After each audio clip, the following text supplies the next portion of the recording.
Prepare yourself. Oh, this is the Ninja Troll Digicast. Hello again and welcome to the Cathedral of Wisdom for the Ninja Troll Digicast. My name is Tim Dixon, and joining me, as always, is the only man who survived exposure to gamma radiation without something cool happening to him. Professor Pixel, Mike Word. That is relative, Tim, okay? I'm quite a beatboxer. Oh, and my skills have only gotten better since then. You got radioactive beatbox ability. But after I'm done, I have to do the lonely man walk away. That's right, when you're denim vest. With my denim vest. Well, we have got a lot of really, really cool things that I'm really excited about on this show this week. We've got a lot of course, movie and TV news, clearing up a couple of stories we had last week. There's been now like complete reversals. Yeah. The Deadpool trailer got released. We've also got a lot of big video game news coming out of GameCon, the big video game convention, and in exploring the multiverse segment, we're going to take a visit to Earth X. Yes, super cool place. It was a really cool visit. And the thing I'm really, really excited about is we're going to take a look at the Comic Code Authority and the Senate subcommittee meeting that kind of gave birth to that. It's back in the 50s. It's back in the 50s. It's something I've always been fascinated with the whole thing with the Comic Code Authority and what you could and couldn't do, and where it came from. And so, and actually, the more I got into it, the more excited I was about it, and the more fascinating I found it. So, it's a great story. Yeah, it's a really great story. That's all coming up this week. And coming up Sunday, we will be at the Charlotte Comic-Con. Yes. We want to talk a little bit about that. We've got two different tables in two different locations. Mike will be, do you know exactly where you'll be? Rick's mentioned maybe the artist room, but I'll get my assignment when I get there. Okay. So this is my first con drawing, so I'm just happy to be there. So Mike will actually have an artist booth where he will be painting and selling some of his paintings, and I will be manning the Ninja Troll table in the cosplay room. Nice. But actually, it's gonna because of some type of conflict with the venue. It opens a little later. It opens a little later. Right. Yeah. So yeah, I think it opens at 12 and everything else opens at 10. But they're pushing the hours because of that. They're pushing the hours 6. even later to 6. Which is great. I mean, yeah. We'll probably be exhausted by then, but that'll be great. And then also, I'm going to be joining the fellas from Sketch Charlotte. We're going to do a panel. I think it's about 12 or 12:30. Yeah, so I read about that today, but I don't remember the exact time. I got to check too. It's like the 10th anniversary of Sketch Charlotte. Exactly. Yeah. So we're hoping to boost membership and tell everybody about the group and all that good stuff. So yeah, that should be a lot of fun. So yeah, that's coming up this Sunday, August 9th. At the Crown Plaza Executive Park Hotel. Thank you. I could not remember the name of the hotel. Yep. I've got like 1,000 of those little cards laying around somewhere, but I don't have one right on me. And it's West Park Boulevard, which is right off Tyvola Road. And you can take exit 5 off of the 77, so, yes, which is Tyvola Road. Yeah, it's right on the highway. It's a lot of fun. It's a one-day event, so it's not like you have to like commit to being there for 3 days. No. And I think it's $5 to get in. And I'm not sure, but I think you get a reduction if you have a costume on. I'm pretty sure. I believe so. Yeah. We'll come back on that just to make sure that that's true. But they specifically, like I said, I'm going to be in the cosplay room. They have a room dedicated to cosplay, and also in that room, they're going to be doing trivia. Oh. Which I don't know if I'm eligible for, but I'll murder the entire room. Crush the competition. That's right. What you gonna dress up as, Timmy? You're in the cosplay room. You have to. I kind of need to, don't I? I hadn't thought about that. Bam Bam Bigelow. Just do it. Don't even think about it. I'm not tattooing my head. I'm sorry. Go. Dude, that's go get a roll of quarters and just start cranking out. And you'll have like My Little Pony, and all the different mishmash. It won't be flames. Oh yeah. Any man who tattoos his skull, my hat is off to you. And you have a shirt that has flames on it. Oh yeah. Come on. Hey, Bam Bam was one of the best big men in wrestling. Being compared to him is not a problem for me.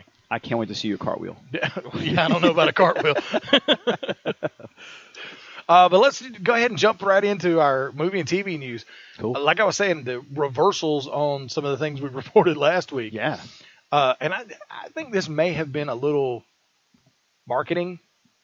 Last week, a rumor got out that Channing Tatum may be leaving the Gambit project. Franchise. Yeah, right. And Or it franchise, gave us all we this, might as well, yeah. Yeah, you know they're going to spin that off. And it gave us all this doubt, right? And like, well, what's going to do and all that stuff.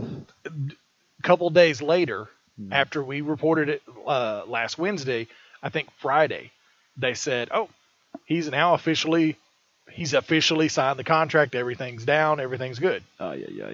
So, like I said, I think that may be a little. I'm always skeptical on things like that. That I think it's marketing. Totally. They leak a story that says one thing to get people up in an uproar, and they're talking about it, and then all of a sudden it clears out. No, he's officially signed now, but they're still talking about it. Right. But he has not yet said anything on his Twitter. Yeah. Yet. I still have that tweet way back in July from San Diego Comic-Con. In fact, yep, only stuff here about Magic Mike XXL. Well, yeah, that's what he's pushing right now because it's out in theaters now, isn't it? I have it on video already, so Okay. I don't know. I have no idea. Yeah, so I think that's what he's going to be pushing now. But Yeah. official word came from the movie studio that he had So signed. from Fox. From Fox, yeah. Yeah.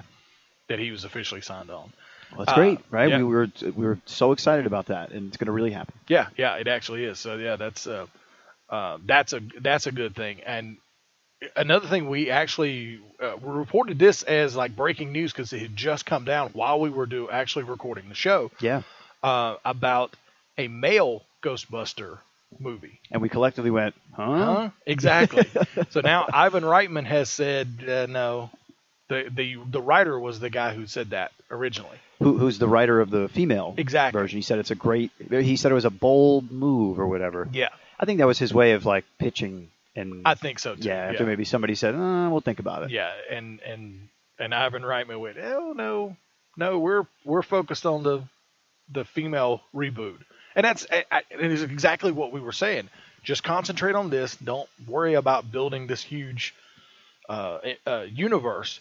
Just concentrate on making one movie and do that well. Because it really poops on the whole female reboot. Yeah, the whole exactly. Cast. And they're great actors. Oh yeah, that's going to be a killer uproar of a movie. Yeah, and then to shadow it by because then you're thinking the comeback right of the original guys, which would make it feel lame. So yeah, I'm glad they came out. So. Yeah, so yeah, and Ivan Reitman was the guy, one of the guys who came up with it in the first place. So he's gonna be very protective, and he's gonna make sure that it's taken care of, basically. Mm-hmm. So so we're glad we're glad that both of those got reversed. Amen. And Timmy, I did a little bit more research, and I did find out that the original Ghostbusters that we thought was a cartoon was in fact live action in 1975. Check it out. Yikes! And the gorilla's there. That's that old man. It's like two guys that, like, anytime you see like character actors, you go, oh hey, it's that guy. You can never think of their name. Nope, he's just the guy. He's just that guy. He's just the guy.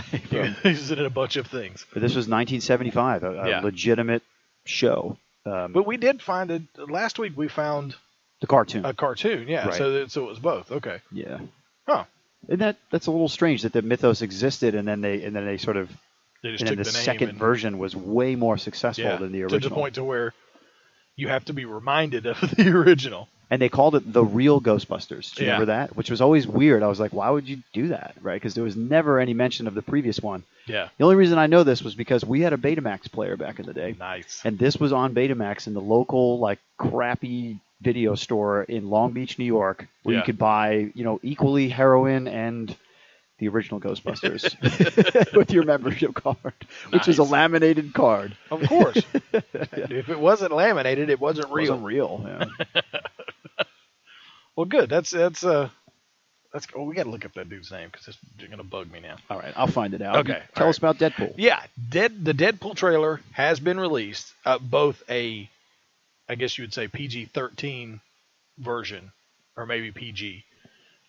Depends on. You had to verify your age. You had to be logged into YouTube. Well, no, and yeah, have the for the red band, but they were also released a clean version, basically. Oh, I the one that's going to be watch that. attached to Fantastic Four. Okay. I watched it.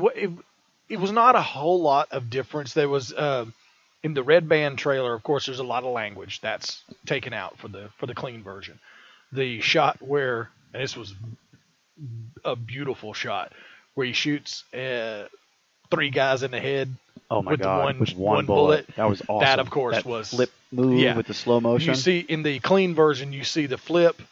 He fires, and then they just fall. They fall. Okay. Yeah. And the whole thing where he breathes in the gun smoke. It says that he's touching I'm himself. Touch myself tonight. Or he is going to touch himself. Yeah. He says in the clean version, he says, "I'm really turned on right now."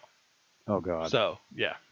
But you can't tell because his mouth is covered by the exactly. mask, Yeah, they can dub over everything. I mean, and they attached a Deadpool thing to the Fantastic Four trailer to say, if you go see it this weekend, the Deadpool trailer will be attached to it. So that's this weekend, Fantastic Four. Yes, it's actually out now, I think. Oh, or it comes out. Yeah, it comes out tomorrow, so now all the reviews are coming in. We're going to talk about that in just a second. Yeah. But yeah, so it's. I mean, you didn't get everything that they got at Comic-Con. No, there was some stuff that was taken out. Yeah, it was much longer then.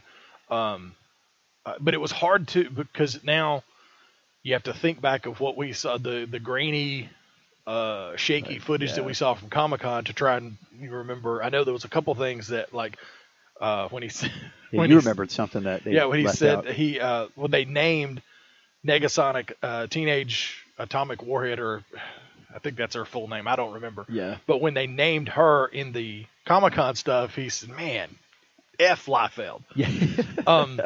That wasn't in the trailer. Exactly. Yeah. That wasn't in the trailer. He called Colossus a chrome-plated. Yep. That wasn't in the trailer. So there was stuff that was dropped out. Which I think that's cool. That gives something that was specifically there for Comic-Con. Totally.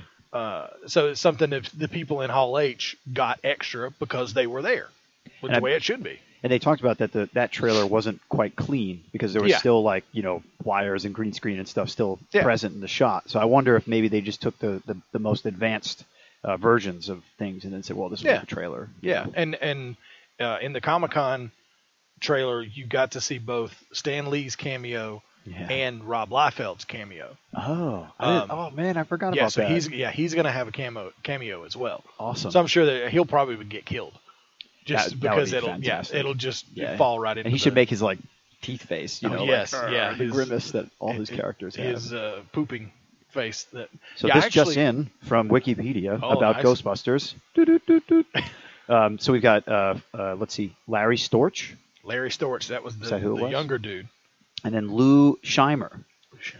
So Lou Scheimer, he was the voice of Zero. I guess that was their thing, whatever, their ghostly connection. And then Forrest Tucker. That was the older guy. Yeah. Okay. But Lou Scheimer, by the way, he produced He-Man and a bunch of those Filmation cartoons. Yeah. Way back in the day, what's called Rainbow Bright and some of those. Yeah. Cool. Yeah. So anyway, we got it. Connection. There he is. Yeah. But in the Deadpool trailer, we get to see Wade Wilson before the experiment, and his leading up and his cancer diagnosis, right? And so that explains, it gives you the storyline. Basically, it tells you why he did this, because he was going to die. Yeah. I mean, because he was riddled with cancer. Because he says kidneys, prostate, liver, lungs. Prostate, and his brain. Yeah. All things he could live without. Is the quote. Yeah, from that the was his quote, which was so good. Yeah. Luckily. So that's why he basically he just said, "Hey, it's." And then actually the first part of the trailer was actually really touching and serious. which was different from the Khan trailer. It kind of went into like bow, like guns blazing. Yeah, but it led up to the guy saying one thing that doesn't survive here is a sense of humor. Oh man, and that's what really kicked off all the really fun stuff. Totally. So the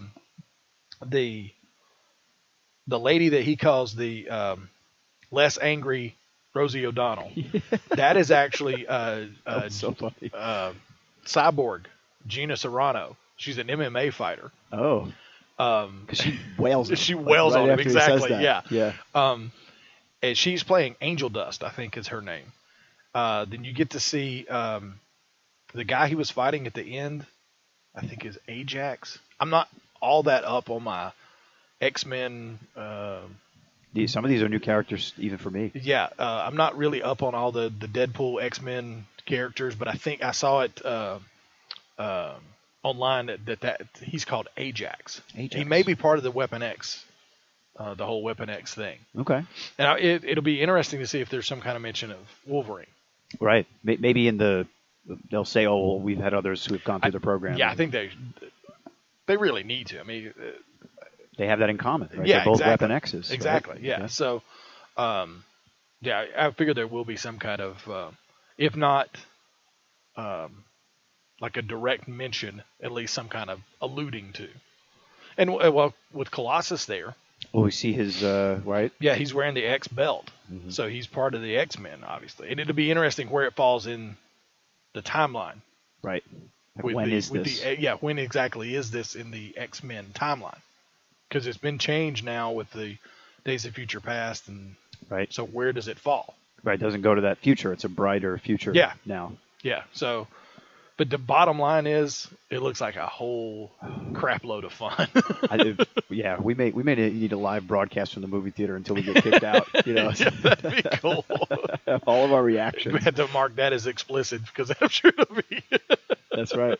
That's right. But we talked about the Deadpool trailer being attached to Fantastic Four. Mm-hmm. A little news from that. Victor Dumashev, which is the name that everybody went nuts over because they weren't calling him Victor Von Doom. They were calling him Dumashev, and he went by Dr. Doom. That was like his hacker identity. Oh. And people hated that. Oh, that's a really so interesting they dropped it in favor of calling him Victor Von Doom. And I think that may be specifically because there was such a backlash to that. And we talked about last week that they weren't allowing people to review it until the day before. Mm-hmm. It comes out tomorrow, so now the reviews are starting to show up. The critic reviews are not good. No, but there's some, I guess, for lack of a better term, normal fans who seem to have enjoyed it very much. There was a screening, I think, like a celebrity screening, because there was a couple people that had tweeted that it was really, really good. So well, give it a chance. Yeah, I wonder, exactly. So on Rotten Tomatoes, currently, Fantastic Four has 18% tomato meter. Well, that's getting lower because it was 20. Was it really? Yes. Oh, yeah, it was 20 this morning, so it's dropping. Oh my God. But that is, I mean, I'm not exactly sure how they do. Is that users that are putting that in, or are they like putting in critic reviews? There's no consensus yet. Critics' consensus. They don't have it quite there. Okay. These are all users of Rotten Tomatoes who are sort of either actual reviewers or self-proclaimed. Okay. But the want to see meter is high. 97%. Yeah, it was 97%. Exactly. I mean, that's pretty rad. The Hollywood Reporter said it was more like the Unfantastic Four. Oh. First off, that's a really bad pun. That's horrible. It's a really bad pun. Come on, no. Variety said it feels like an also ran in the comic book adaptation sweepstakes. Oh.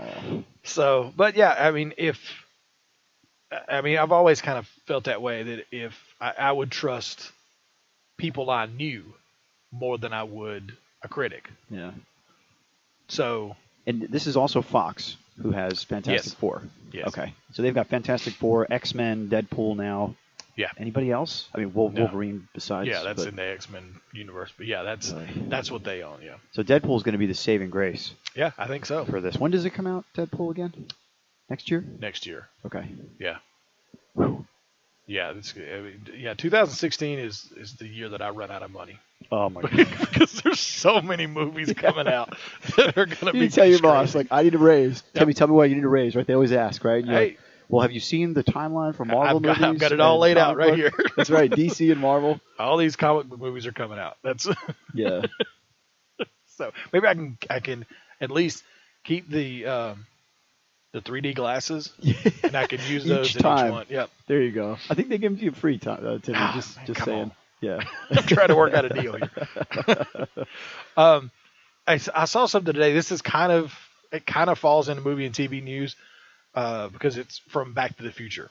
Lexus has released a hoverboard video. Yes. It smokes.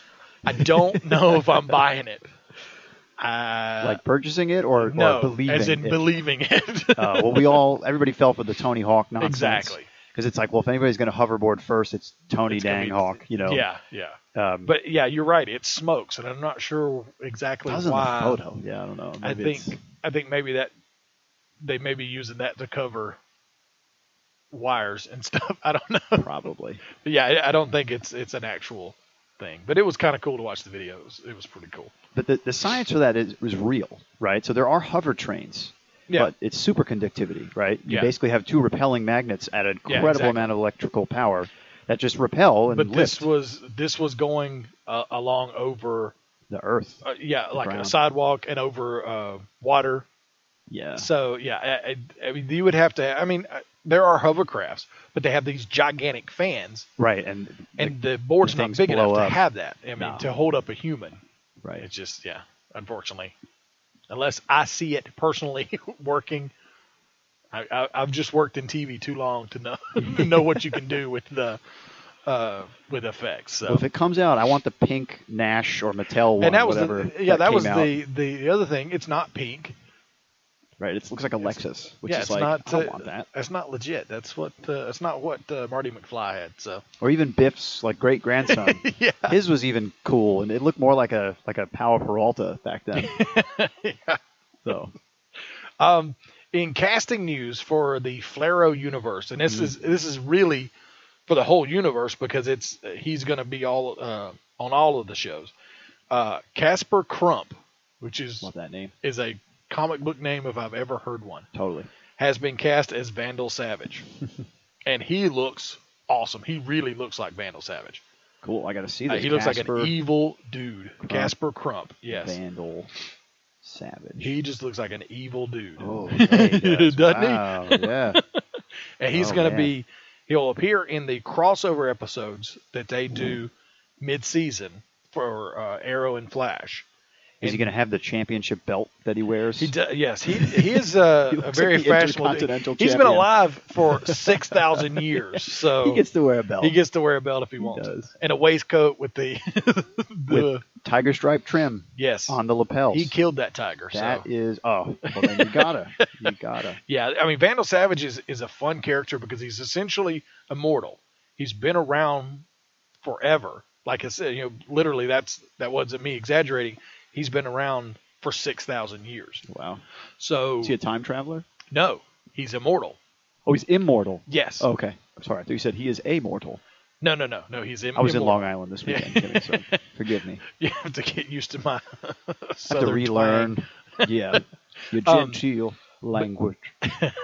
But so he's been around forever, and he's He's kind of like a Ra's al Ghul? Or, yeah. Kind of, and to the point to where he knows what's best for everyone because he's been around or this is his view of things. He's got the super long game. He knows. Yes. Yeah. So, So you have he- to die, so this can happen 100 years from now. Exactly. Yeah. Wow. So yeah, he's going to be, like I said, he's going to appear in the crossover episodes mid-season for Flash and Arrow, and then he'll go into Legends of Tomorrow and will most probably be the big bad for the first early part season. of the season. Wow. Yeah, first season of Legends of Tomorrow. Awesome. That's great. Yeah. I can't wait. I'm dying for more of those crossovers, right? We said, we sort of preemptively called the summer crossover right? The mid-season finale type of thing, but that's definitely going to happen. I mean, yeah. And also, Falk Henschel has been cast as Hawkman for all three. Now, you might as well just say he's been cast for all three of them. Same thing there. That will probably, the crossovers will probably directly set up Legends of Tomorrow, because he's going to be in those crossovers as well. So you'll have one of the principals of Legends of Tomorrow and the villain for Legends of Tomorrow. And they're going to set that up so good. Yeah. So, well, then Ray Palmer is going to be on Legends of Tomorrow too, yes. right? So he'll leave Arrow, right? He's primarily an Arrow, right? Yes. Yeah. Yeah, but right now he's at the end of the season. You think he's dead. And you just told me how it's going to end. Oh, Timmy. Thank you so spoiler much. alert! I didn't realize. I've forgotten that you were not caught up. But he actually. It's okay, I'll get you. In the trailer for Legends of Tomorrow, he's there, and he actually said in the trailer says, "But I wasn't dead. I was." Oh no! Somebody says it to him and goes, "So you weren't dead. You were just really, really small." And he says, "Exactly." Awesome. So instead of you see the explosion at the end of the season finale. Okay. But you don't. That's all. You just from the exterior of the building, you see an explosion. Oh, so of course he survived. Yeah. Okay, exactly. All right. It's not much of a spoiler. Exactly. Yeah. Come on. Yeah. Because they've already spoiled it with the trailer for Legends of Tomorrow. Had you not seen it, yeah. Boom. Yeah. So, but yeah, he's been cast for that. He's a younger guy. So I don't know. I was kind of like the guy that played him in Smallville. He was an older, more the Connar, grizzled guy. Yeah. And he was always pissed off. He was really angry. But they're going with the resurrection Yes. mythos, right? Yeah, so he'll have to find Hawkgirl Shira eventually, and basically get her to understand who she is, and because they can call on the spirit of Horus, the Egyptian hawk god. Right. That's what gives them their powers. Right. So he'll need to find her, clue her into who she is and what she can do. And she'll go, "Oh, girl." Exactly. Yeah. It's and then turn into her. All those powers, you got to have the word, right? Say you, Shazam. Shazam. Yep. Yeah. All that good stuff. This next is really upsetting me. Yeah. Miss Piggy and Kermit have split up. It's dramatic. If those two crazy kids can't get along. I know. They were the greatest surf and turf couple Surf and turf. ever. Nice. Or maybe, I don't know, what do you call it? Like his bog and turf? Or Bog and turf. Yeah, there you go. Swamp and turf.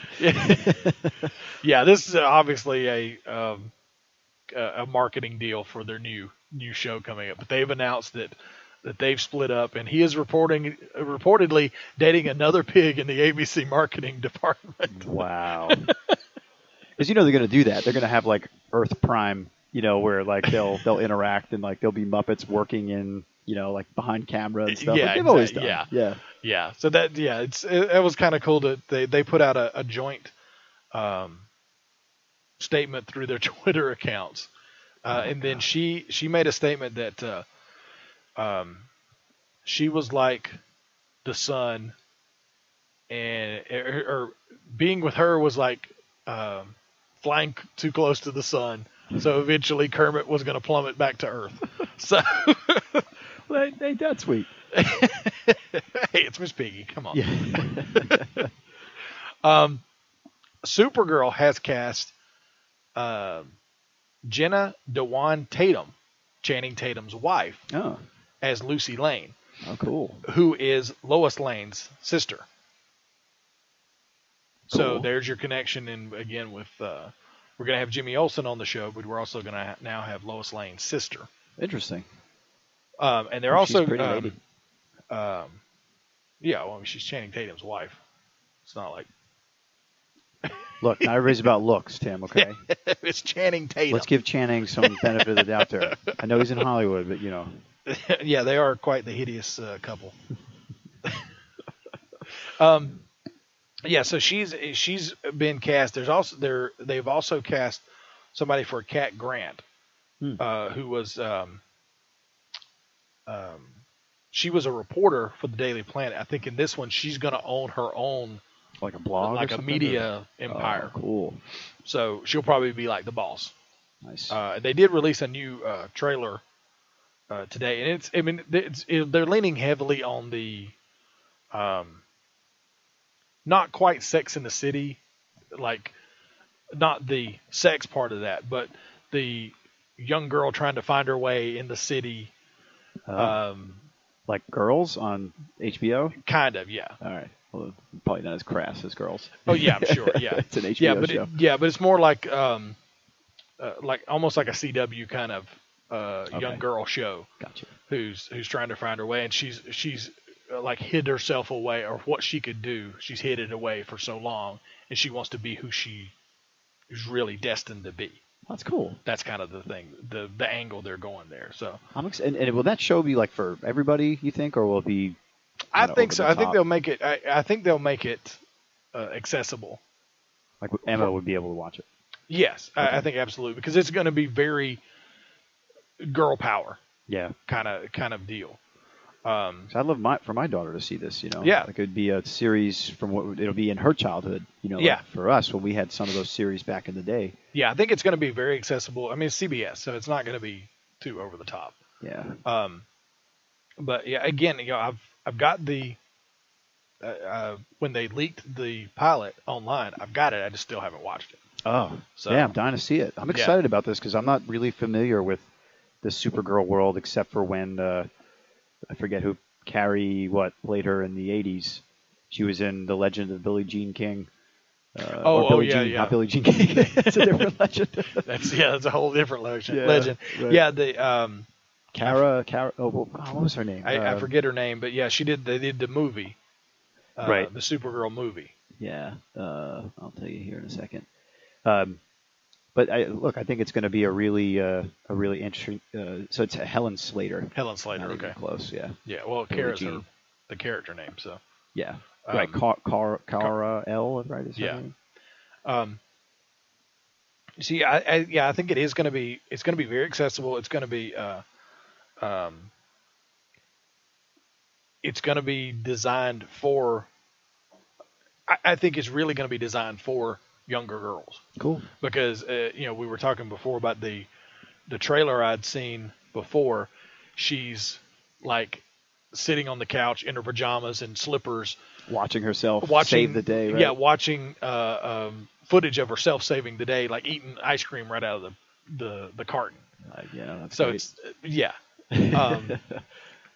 it's so yeah, I think it's going to be very accessible to young girls specifically. Cool. So well, my daughter loves. I don't know if Emma watched Super Best Friends Forever, which was basically like even sillier. Well, in that realm of silly, like Teen Titans Go, and almost drawn like Ren and Stimpy kind of.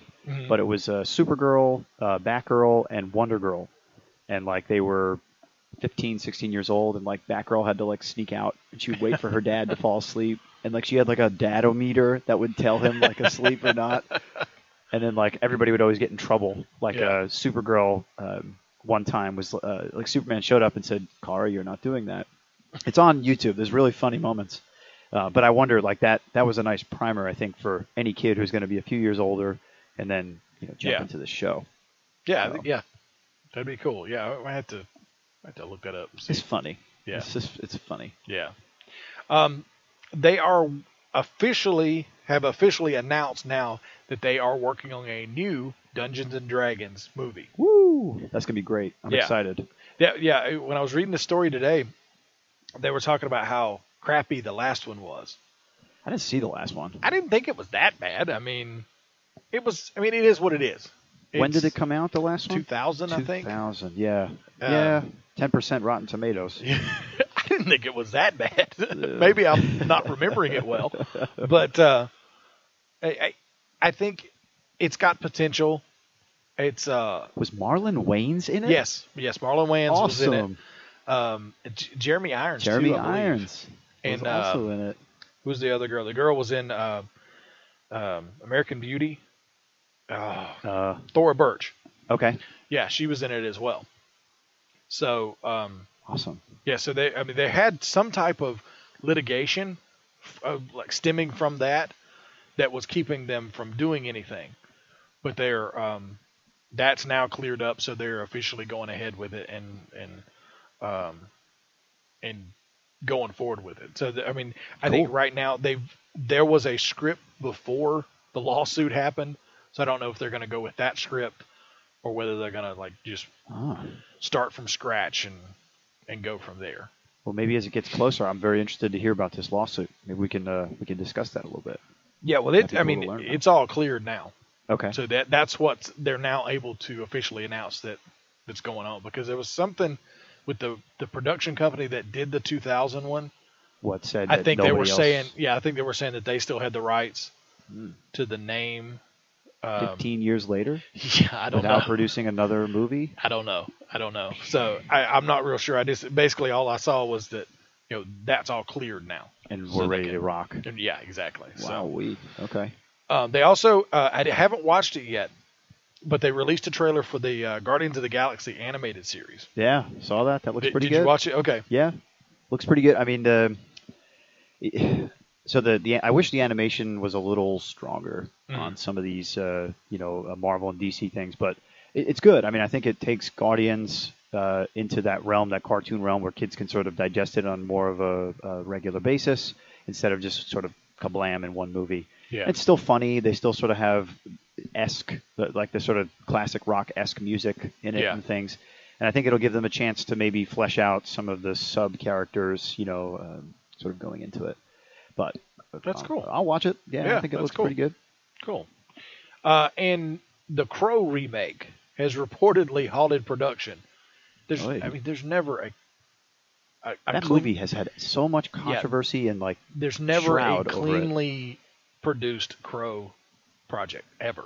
What is it about that film? You can say it's cursed or whatever, because that's always been the same the thing that everybody said, because the original movie, Brandon Lee was killed while it was being made, and they had to like do early CG, right, to make some of the remaining scenes that they needed to have a close up of his face. Wow. So apparently this is financial issues. Oh, all right. So, but yeah, they never have a production of the Crow that comes off cleanly. They did a second one too. They actually did City of something. They did 3 movies, and I believe I don't know how long it stayed around, but I believe they did a TV show as well. Are you kidding? Nope. Dang. Yeah. Sounds like straight to Laserdisc. Yeah, it was like a cable show, if I'm not badly mistaken. Wow. But it was this. I think the second and the third one were centered around the little girl. City of Angels. Yeah. Oh, wait a minute. So the 94 film City of Angels, Salvation, and then Wicked Prayer. Yeah. Which had Tara Reid in it. Nice. That's the stamp of excellence right there. 2005. Go on to star in Sharknado. Oh, my Lord. Have mercy. Yeah. 2005 it came out. Yeah. Wow. Okay. Yeah, but they always have trouble with that, which the creator, James O'Barr, that's his name, right? Of the James O'Barr. James O'Barr. Yeah, he was at his Heroes novel, Con. or yeah, it was his graphic novel. Cool. He was at Heroes Con this year. Mm-hmm. Wow. Yep. I thought I saw some Crow stuff, but like Crow has always been comics, so yeah. Interesting. Wow. Yeah, but it'd be interesting to see if they can get some funding for that and go forward with it. It'd be nice to see it, and I mean it'd be interesting because I love the original. I was not that keen on the follow-ups. City of Angels. The City of Angels, yeah, but the original I always loved. Yeah. So it'd be interesting to see if they can get something done with it. So that's cool. Well, I got one last piece of TV news here. Okay. The sort of comic book underdog, Valiant Entertainment. Oh yes. They've just set a deal with the Fast and Furious producers team. John Wick directors Chad Stahelski and David Licht for 2017's Bloodshot. Yeah, I'm looking forward to that because I love Bloodshot. Yeah. And the Bloodshot Reborn series that's going on right now, Are you It's reading really good work. Yeah, Cool. it's really good work because he in their summer crossover, or not necessarily summer, but like it started with the Free Comic Book Day in May. They did a big, huge event with all their books, and at the end of it, the Geomancer, which is a character in Valiant that pulls her power from the earth, Cool. pulled all the nanites out of Bloodshot. Oh. But they've got to go somewhere. It was for the end of that book. Everything was, oh, he's back human now. This is great. It was her last. She was dying, and it was her last act. She was able to give that to him, give his humanity back to him. So it was all a feel-good, bittersweet ending because she was dying, but he got his humanity back. But the problem is now they had to go somewhere. So they went into like multiple people, and it's driving them insane because they can't handle it. Right. And it's a little bit of, it's almost like an addiction. He sees this is going on and convinces himself, I'm the only one that can handle it, so I've got to go get them. But it's also kind of I want them back kind of thing. He's jonesing, but then he justifies it by saying, well, I'm the lesser of the two evils, right? Exactly. I could deal with this, and that would be. So now he in the Bloodshot Reborn series, he's chasing down the nanites. The nanites. Oh, that's cool. Yeah. They're also reporting here that Harbinger, the team in Valiant, like sort of the main team, was many, but they're going to also have something going on as well. Cool. So I imagine they'll do some sort of introduction with Bloodshot. Yeah, they signed I believe they signed a big distribution deal for 5 pictures with Sony. Yeah.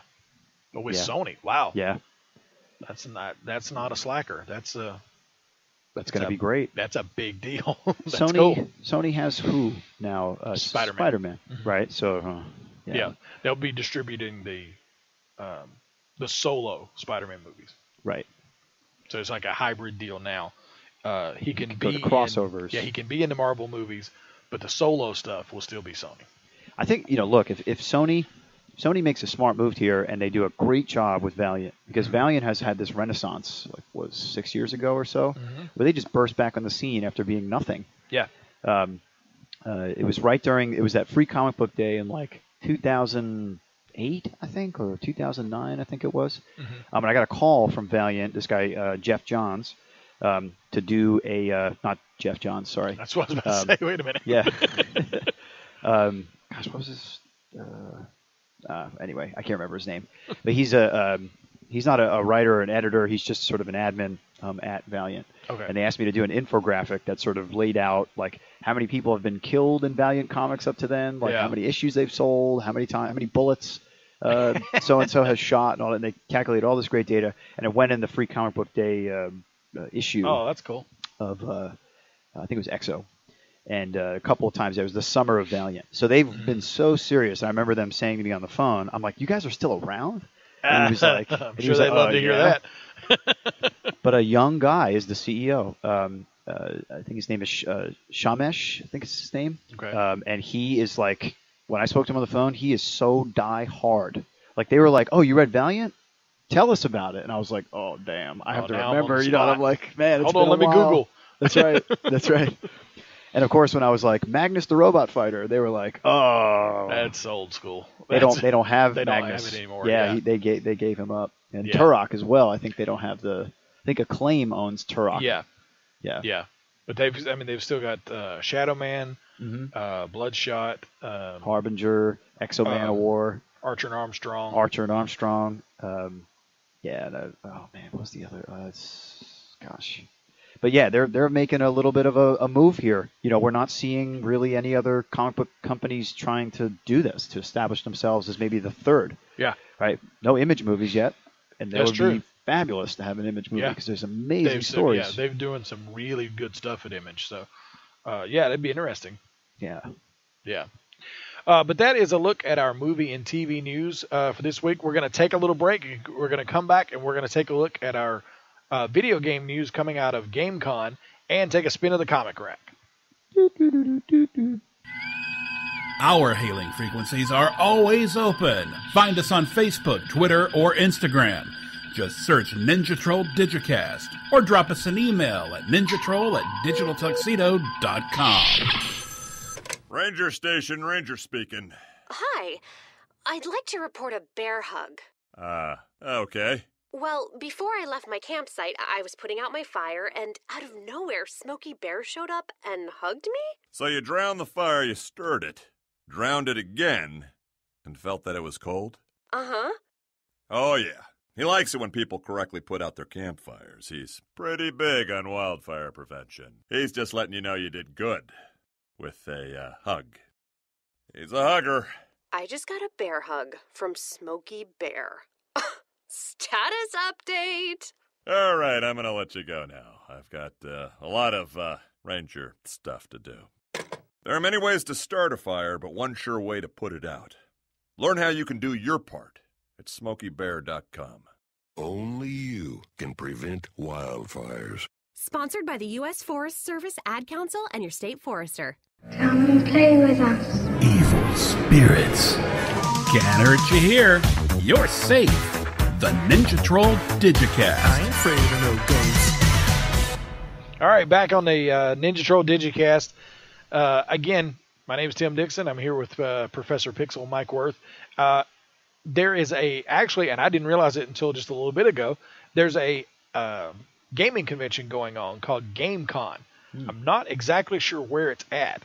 GameCon. Yeah, there was a bunch of. The only reason I knew the name of it is there was a bunch of people. I got a little Twitter alert that a lot of people that we follow were tweeting about it. Does it say where it's at? It's in Galveston, Texas, and Nice. it is. I think it's this weekend. Yeah, it's August 8th and 9th. So Yeah. we can't go because we'll be at Charlotte Comic Con. Yeah, they're releasing a huge amount of trailers for new games.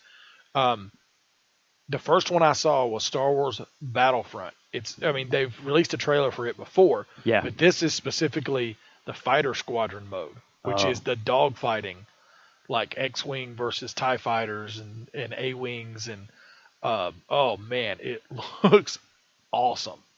Absolutely awesome. And if you were a PC gamer back in the day, you probably played like X-Wing, TIE Fighter, and those games were even then Awesome. Yeah. amazing. I mean, you can And fly. They did one called Rogue Squadron. Oh, It was Rogue really Squadron good. came out later. Yeah, It was yeah, later, that was yeah. the Rogue Squadron 2 was probably the best Star Wars fighter game ever. It was on like GameCube, and Yeah. that was probably the title for that system. Yeah. So yeah. This game is outrageous because there's so many modes of play. Yeah. So the Fighter Squadron is epic, and Oh, you it can looks fly every awesome. type of thing that you want to. And it looks like you can go between. You could use the internal view, or do like a third person kind of deal where you're behind the ship. Exactly. You could do that in the TIE Fighter and Yeah. Rogue Squadron and then X-Wing. Yeah. It was the same deal where you could switch in and out and everything. You could even do far away mode where like you could set camera probes and you could like switch to it quick and see like what was happening on the other side of the battlefield and then switch back to your mode. But in addition to the fighter pilot stuff, we've seen where you can drive AT-ATs, ATSTs. You can fly the snow speeders and Hoth. The trailer that had game footage from Hoth was just amazing. I mean, it was put together so it wasn't just game footage that was really exciting. It was put together so well, and the same thing for this. It's put together in a way that builds the tension, and then all of a sudden, the Millennium Falcon comes flying through. Oh, yeah. And you hear it's not Harrison Ford, but you hear Han Solo telling somebody not to tell him the odds. Yeah. It's just like the same thing with the original trailer. Darth Vader shows up, and you're just like, whoa! Yeah, right. It's like you're watching a trailer for a movie. And there's the Darth Vader gameplay. It's the thing is you can assume all these roles.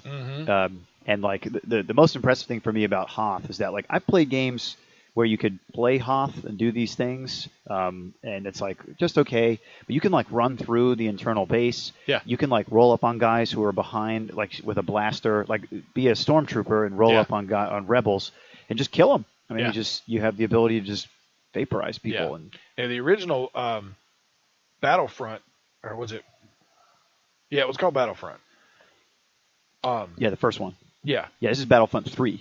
3. Okay, This I didn't latest version see that's the coming actual out. name or the number on it.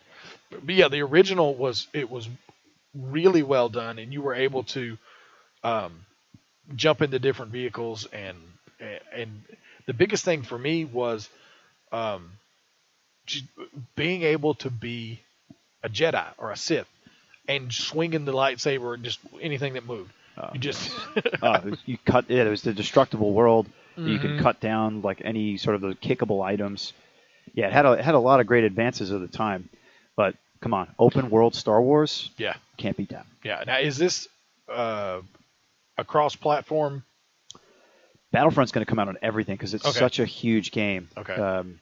That I'm sure that they're going to release it Xbox, PlayStation, yeah, and then PC, and then gosh, I wonder will they do some sort of mobile thing because they did a mobile thing like way back. I guess I'll have to see here.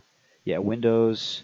Yeah, so far right now it's Windows, PlayStation 4, and Xbox One. They haven't announced any other bits yet, but I'm sure there'll be if it's as big a success, it's going to have to come out for Mac, Yeah. Steam, Yeah, exactly. some sort of OS thing. Yeah. Bethesda Games has a Yeah, trailer for the rebooted Doom.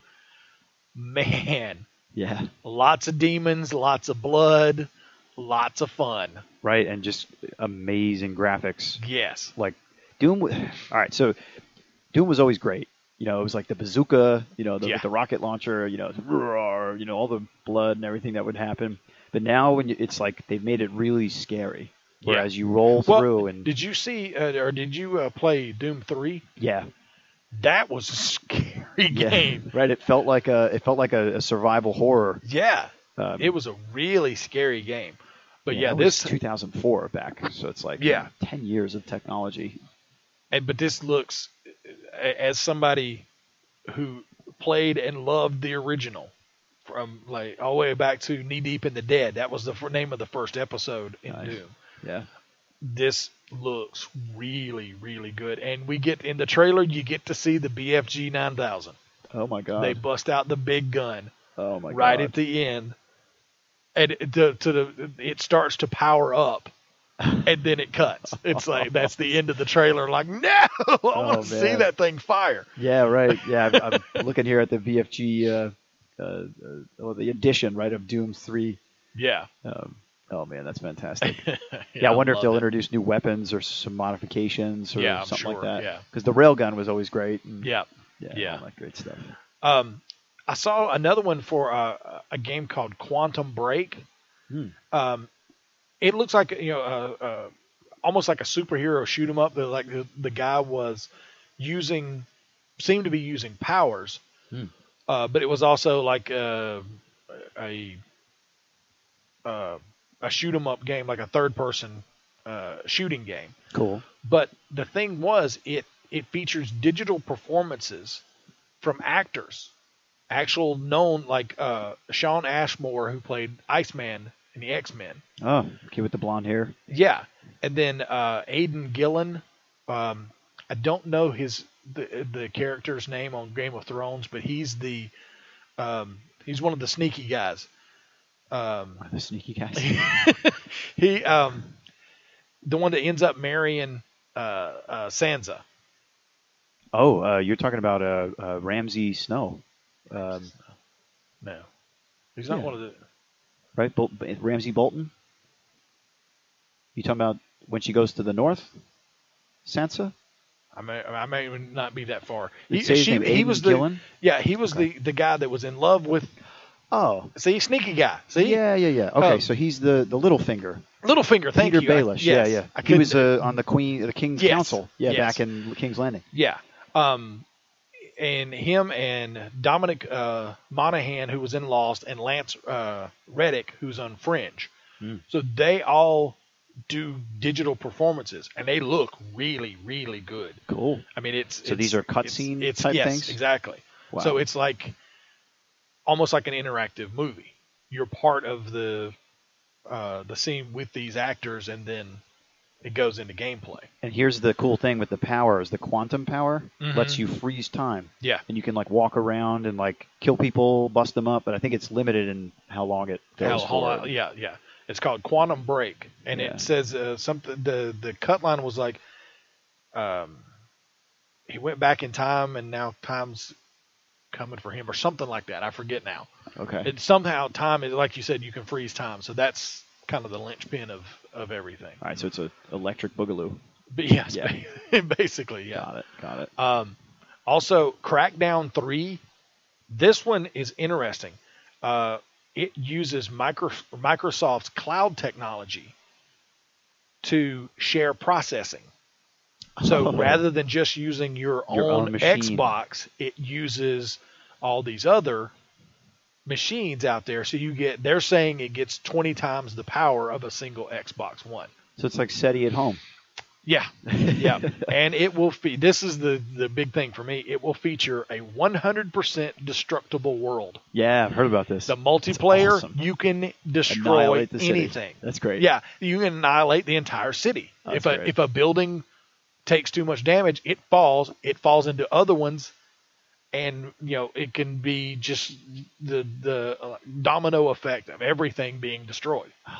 Not since like King of Monsters on Super Nintendo have we had this level of like you could tear up an entire world. city. That's awesome. Yeah, that's great, and that's incredibly possible, right? Yeah, like we're talking about next semester, we're going to be working with Unity. You can make destructible things. You can make the entire space blow upable. You know? And this game looks pretty cool. It's a very futuristic, but a little cartoony. They're sort of going for a sort of like the characters look like almost like they're in Wreck-It Ralph. Yeah, and it doesn't get very much into the story other than like when bad things happen, we take care of it. That's kind of the only real insights you get into like what the story is. So I guess you're kind of like a cop. Okay.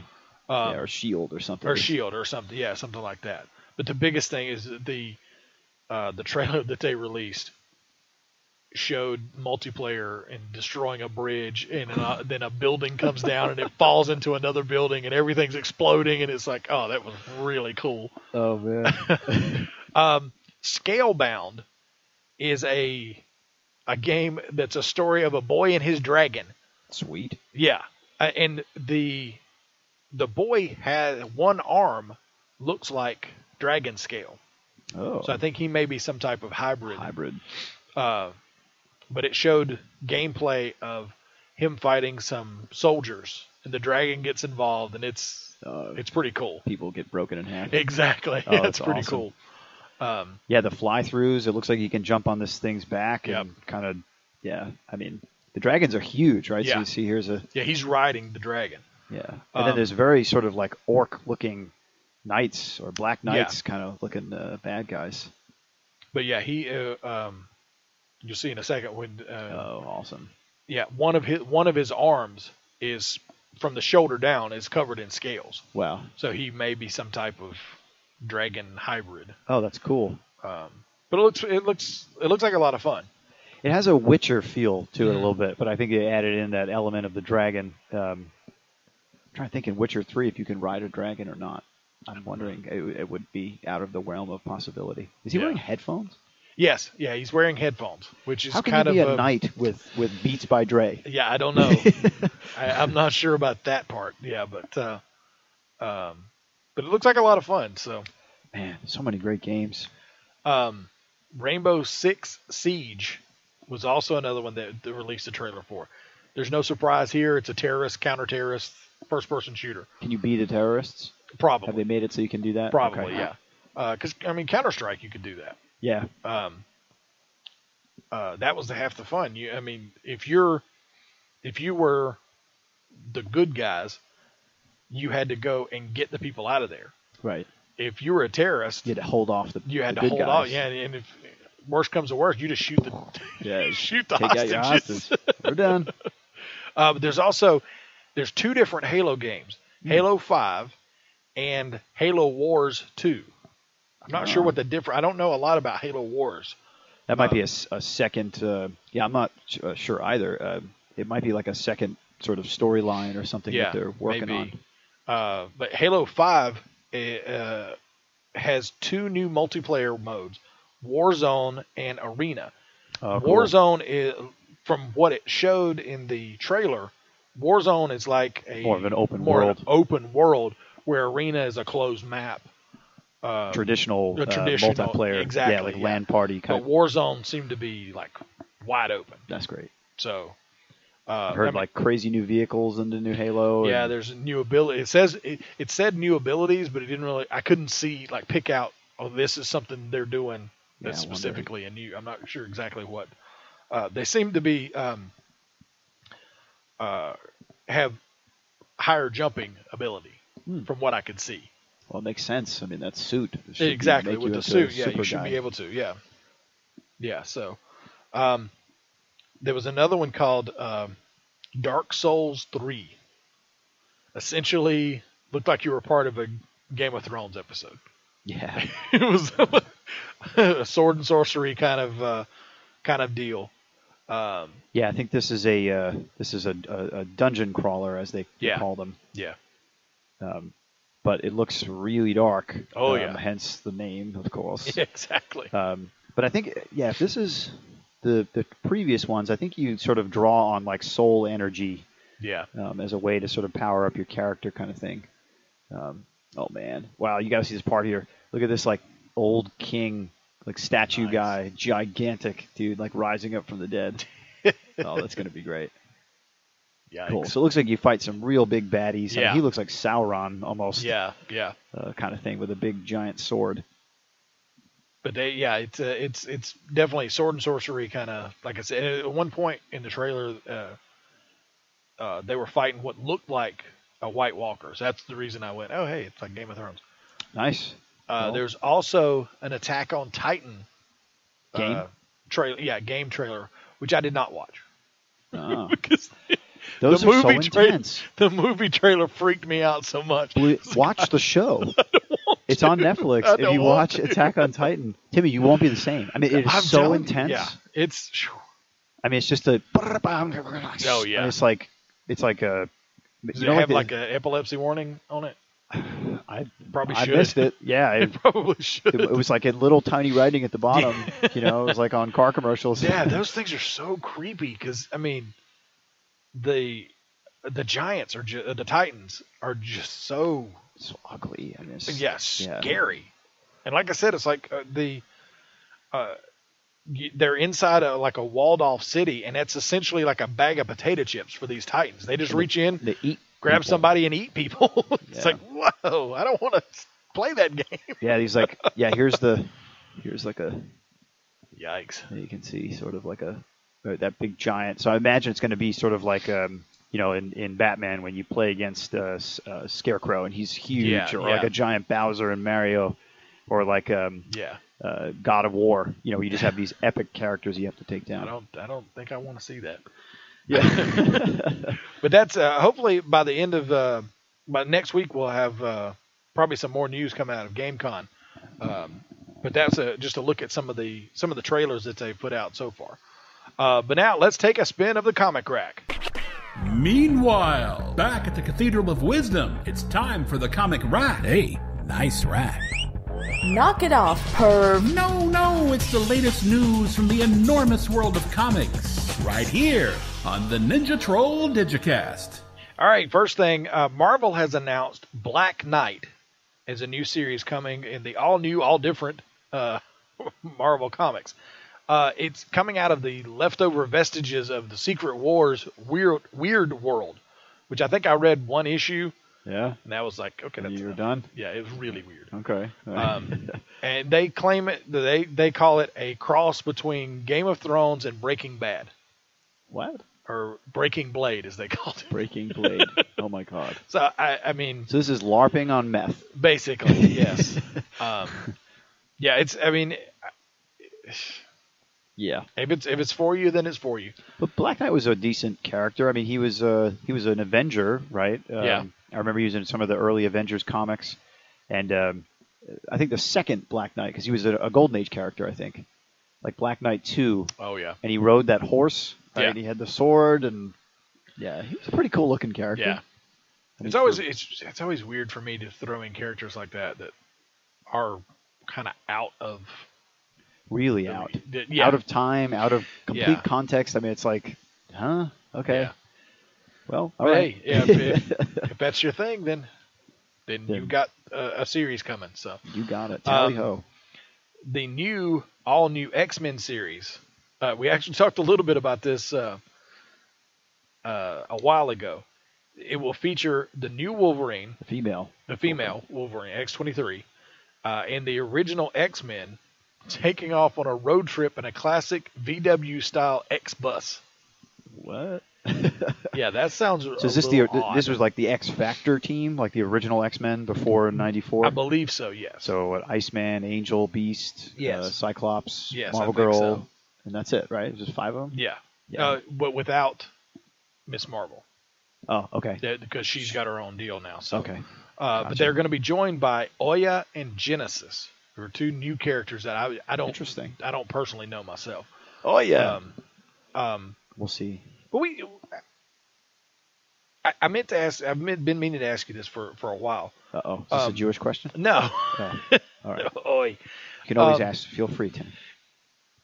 But I mean, we know that Batman's my favorite character. But what did you actually grow up reading mainly? Oh. All right. So when I was a kid, I really liked Ghost Rider.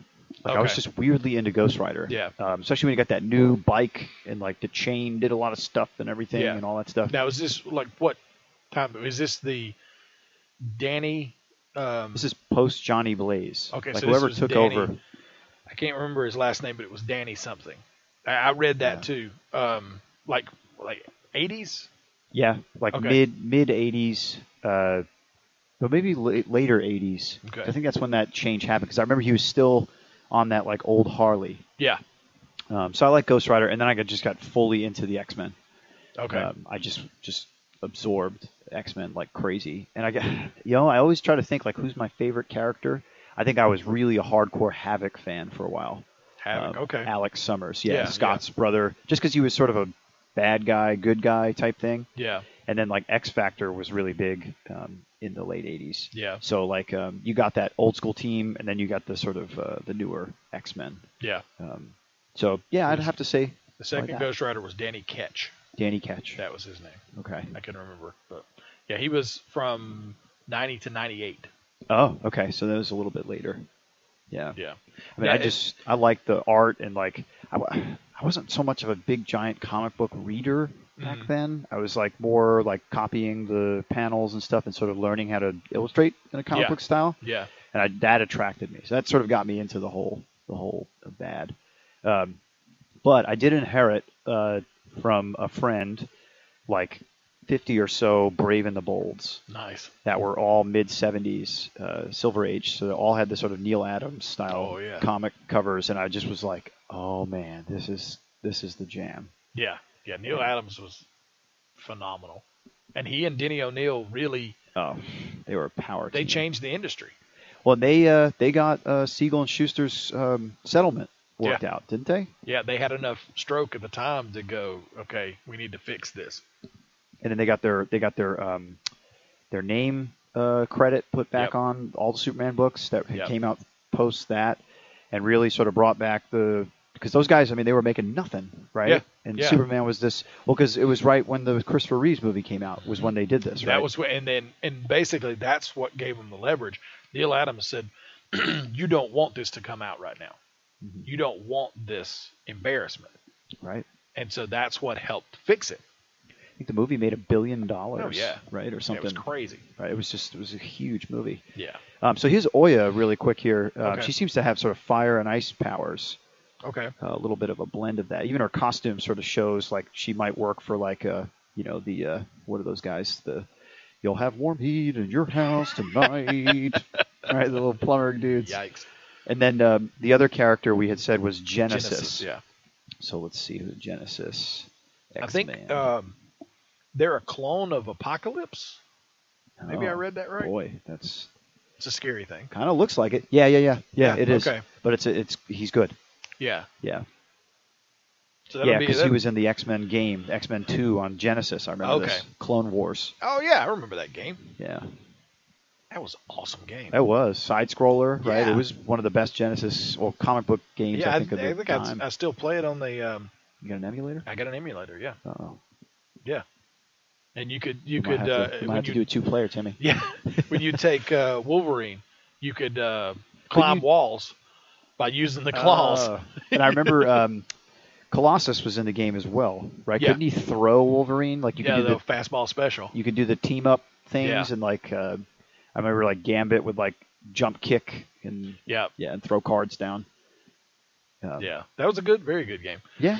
But we talked a little bit last week about or maybe 2 weeks ago about the new Black Canary.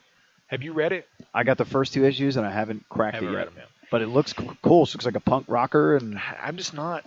You know, like I've read the 2 issues now, and I just don't give a crap. Really? That's the problem. It's just not. Yeah, it's just not pulling me in. It's just like, I mean, she. Give the setup. What's her background? As far as becoming Black Canary, is she a lance at all? Yeah, no? It's almost as if she used to be Black Canary. Oh. And like she mentions several times that she used to be with the Justice League, and she fought the Atlanteans with Wonder Woman at her side. So that's behind her. So she's like the woman of mystery. She's the new lead singer for this band. And there's a little girl who plays guitar, never talks.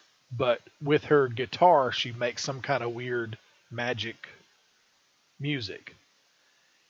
And is that supposed to be the sonic thing that Canary has? No, she does that. She does that herself. Oh, with her voice. Yeah. Oh, so it's not a device. It's like a real. Yeah, it's her real voice. Oh wow. But yeah, she keeps getting in fights at the concerts. So I mean, she's like Lita Ford. Yeah, right? That's great. And it's put together well. I like the art. It's crude and rough. It's crude and rough, and you get that punk rock feel from it. It's just, the problem is just I don't care. Oh, it's not drawing me in. It's not. I mean, the only thing that they're being chased by these shadow creatures, but also these guys in masks that are chasing them. And like president masks or no, that'd be awesome. Yeah. No, there's like it's almost like a weird futuristic motorcycle helmets. Okay. But the last panel of the second book, she catches one of those guys and says, "Okay, what are you doing? Why are you chasing us?" And she pulls the mask off, and she says, "It's Larry Lance, her husband." Oh, right. Who we learned about last. Exactly. So it took it's the last panel of the second issue to finally make me go, "Oh, hey," and actually give a crap about what's going on. So you still have a little thread there. I've got a little tiny thread. Yeah. That'll make you go for number 3. Yeah, maybe. Okay. Yeah. But that was the problem. It was like I give most anything at least 2 issues. Yeah. Just to see if it pulls me in. But the last panel out of the 2, they barely made it. They barely made it, exactly. But I like the art style, but it's just I think they needed to engage a little more rather than her being broody and not talking about her past. I think people want to know, okay, where's this Black Canary coming from? Right. Why is she traveled there? Through time, right? Yeah. Is she a descendant? Yeah. Right. Why is she the lead singer? If she's got this past, how old is she? Right. And how is she hanging around with these kids as the lead singer of their band? Because she doesn't look old. No. I mean, she looks real young. I mean, and that's part of the drawings. problem. With the new 52, DC wanted to make everybody younger, but they kept all the history. It was like, okay, you can't have both. Yeah, right. Because it's like you can't have World War II experience. You can't have a Batman who's old enough to have had 3 Robins, but still be a young guy. No, it doesn't work that way. Right, you're just a bad Batman. Isn't not enough time for you to. So yeah, I mean, and you have a grown man who was his Robin. Yeah. That means he's going to be older. It's Yeah. just, it's math. It works that way. It's just, I know. Yeah. Maybe we'll have a new thing called the Mathyverse. There you go. Where it kind of fluctuates a little bit. It's like, right, so we have Earth 2 Robin and Earth 1 Robin. Like, they can we be, got Mathyverse Batman. Who doesn't age. You got Mathyversed. All right, we're going to work on that. That's going to be a good catchphrase, I think. So, yeah, it's, I mean. So you're going to give Black Canary number 3 a shot? I think I'm going to give one more shot. They got me, yeah. Okay. They got me right there at the end because it was funny that we had talked about him. And you were like, who is that again? I'd never heard of him before. Because he was pure Golden Age. Yeah, she pulls off the helmet and she says if, and like the rest of the band comes running up and they don't know who she is either. But she's teaching them martial arts because they need to protect this guitar girl. I don't know. Wow. But sounds like a bad episode of Gem. Yeah. So she comes, and it kind of is. That's the thing. But they come running up and say, okay, who is he and why are they chasing us? And she says, if the people that he works for are chasing us, we need to get out of here now. We're in trouble. And she says, he's Larry Lance. It's my husband. So I got alimony to get rid of. Yeah. And he's a young guy too. So he's a young guy too. Oh man. All right. Well, they got some explaining to do. Yeah. Lucy. Yeah. So Larry. Yeah. But that's a look at our comic rack. We're going to take a break and we're going to come back and we're going to explore the multiverse and take a trip to Earth X. That was a nice rack.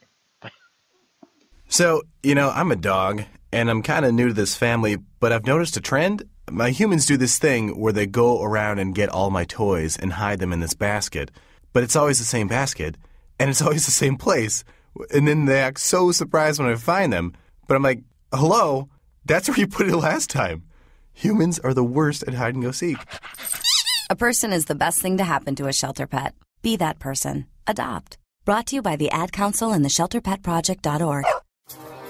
I'm Cully Hamner, artist of The Question in Red, and you're listening to the Ninja Troll Digicast. All right, here we are back now. It's time to take a trip to the misty borderland into the multiverse. Now, it's time to explore the multiverse. On the Ninja Troll Digicast. All right, now we're finally getting to where we're going to introduce a new Earth. Yes. We've gone a while. We introduced Earth 1, of course, is the Silver Age Justice League. Earth 2 is the Golden Age Justice Society of America. Then we had Earth 3, the home of the crime syndicate. Then we had Earth A, which actually wasn't a new Earth. It was an alternate of one because Johnny Thunder and his Thunderbolt changed the timeline, yeah. And that made it Earth A. But then that was also, at the same time, was at the end of the story, was wiped out. Yeah, right. So now we've had a couple crisis stories where we introduced the antimatter universe and stuff like that. Negative universe, yeah. But now we're actually introducing a new Earth. This is Earth X. Yes, indeed. So, hey everybody. This week on the Exploring the Multiverse, this week we read JLA 107 and 108 of Volume 1, the original Justice League series, 1973. That had Nick Carty drawing the covers, which are gorgeous. Len Wein, who is the writer, who we sort of have a new voice amidst these stories. Dick Dillon, who also created Wolverine. Oh, that's interesting. I didn't know that. Mm-hmm. And then we had Dick Dillon and Dick Giordano on the interior art. So, we were talking last time, we're seeing this configuration where we have sort of the beautiful cover artists and then sort of the more interior, more practical things so that perhaps the publishing process can move along. So, as Timmy said, absolutely true. We are now in a brand new Earth called Earth X. And the first story in 107 is called Crisis on Earth X. And essentially this is the Earth in the 1970s. But the Nazis have basically won the war and have taken over most of the world, and we find ourselves in the sort of secret sanctuary of it's like a hiding place that a brand new team. Which what was the comic book company that the Quality Comics. Quality Comics. Yes. Okay. Brought us Black Condor, Dollman, Human Bomb, Phantom Lady, Ray, and Uncle Sam. And it was also Plastic Man was from there too. That universe as well. But you brought him into the mainstream DC universe. Oh, so that's why at some point during the story, they talk about comrades that they had lost, and Plastic Man was one of the ones that you see. Interesting. Yeah, so this is actually a different world, just taking the Quality characters and making them, putting them into something different. Some context. Yeah.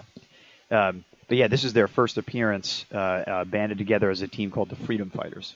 So they're now in this world, and they're like the last defense of anything that was actually victorious in World War II. So as you said, the issue establishes that the Earth X versions of Plastic Man and Black Hawk, they die in 1944,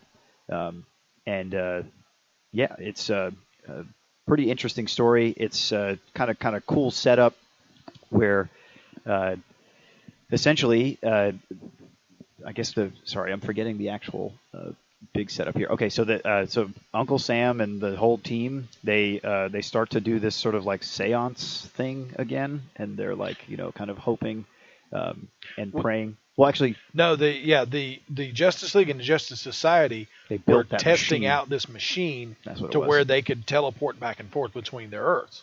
I forgot, because in this one, there's that new invention. I think it's the transmatter cube. Yes. I think it's called. Yeah. And that will allow the teams to easily go back and forth.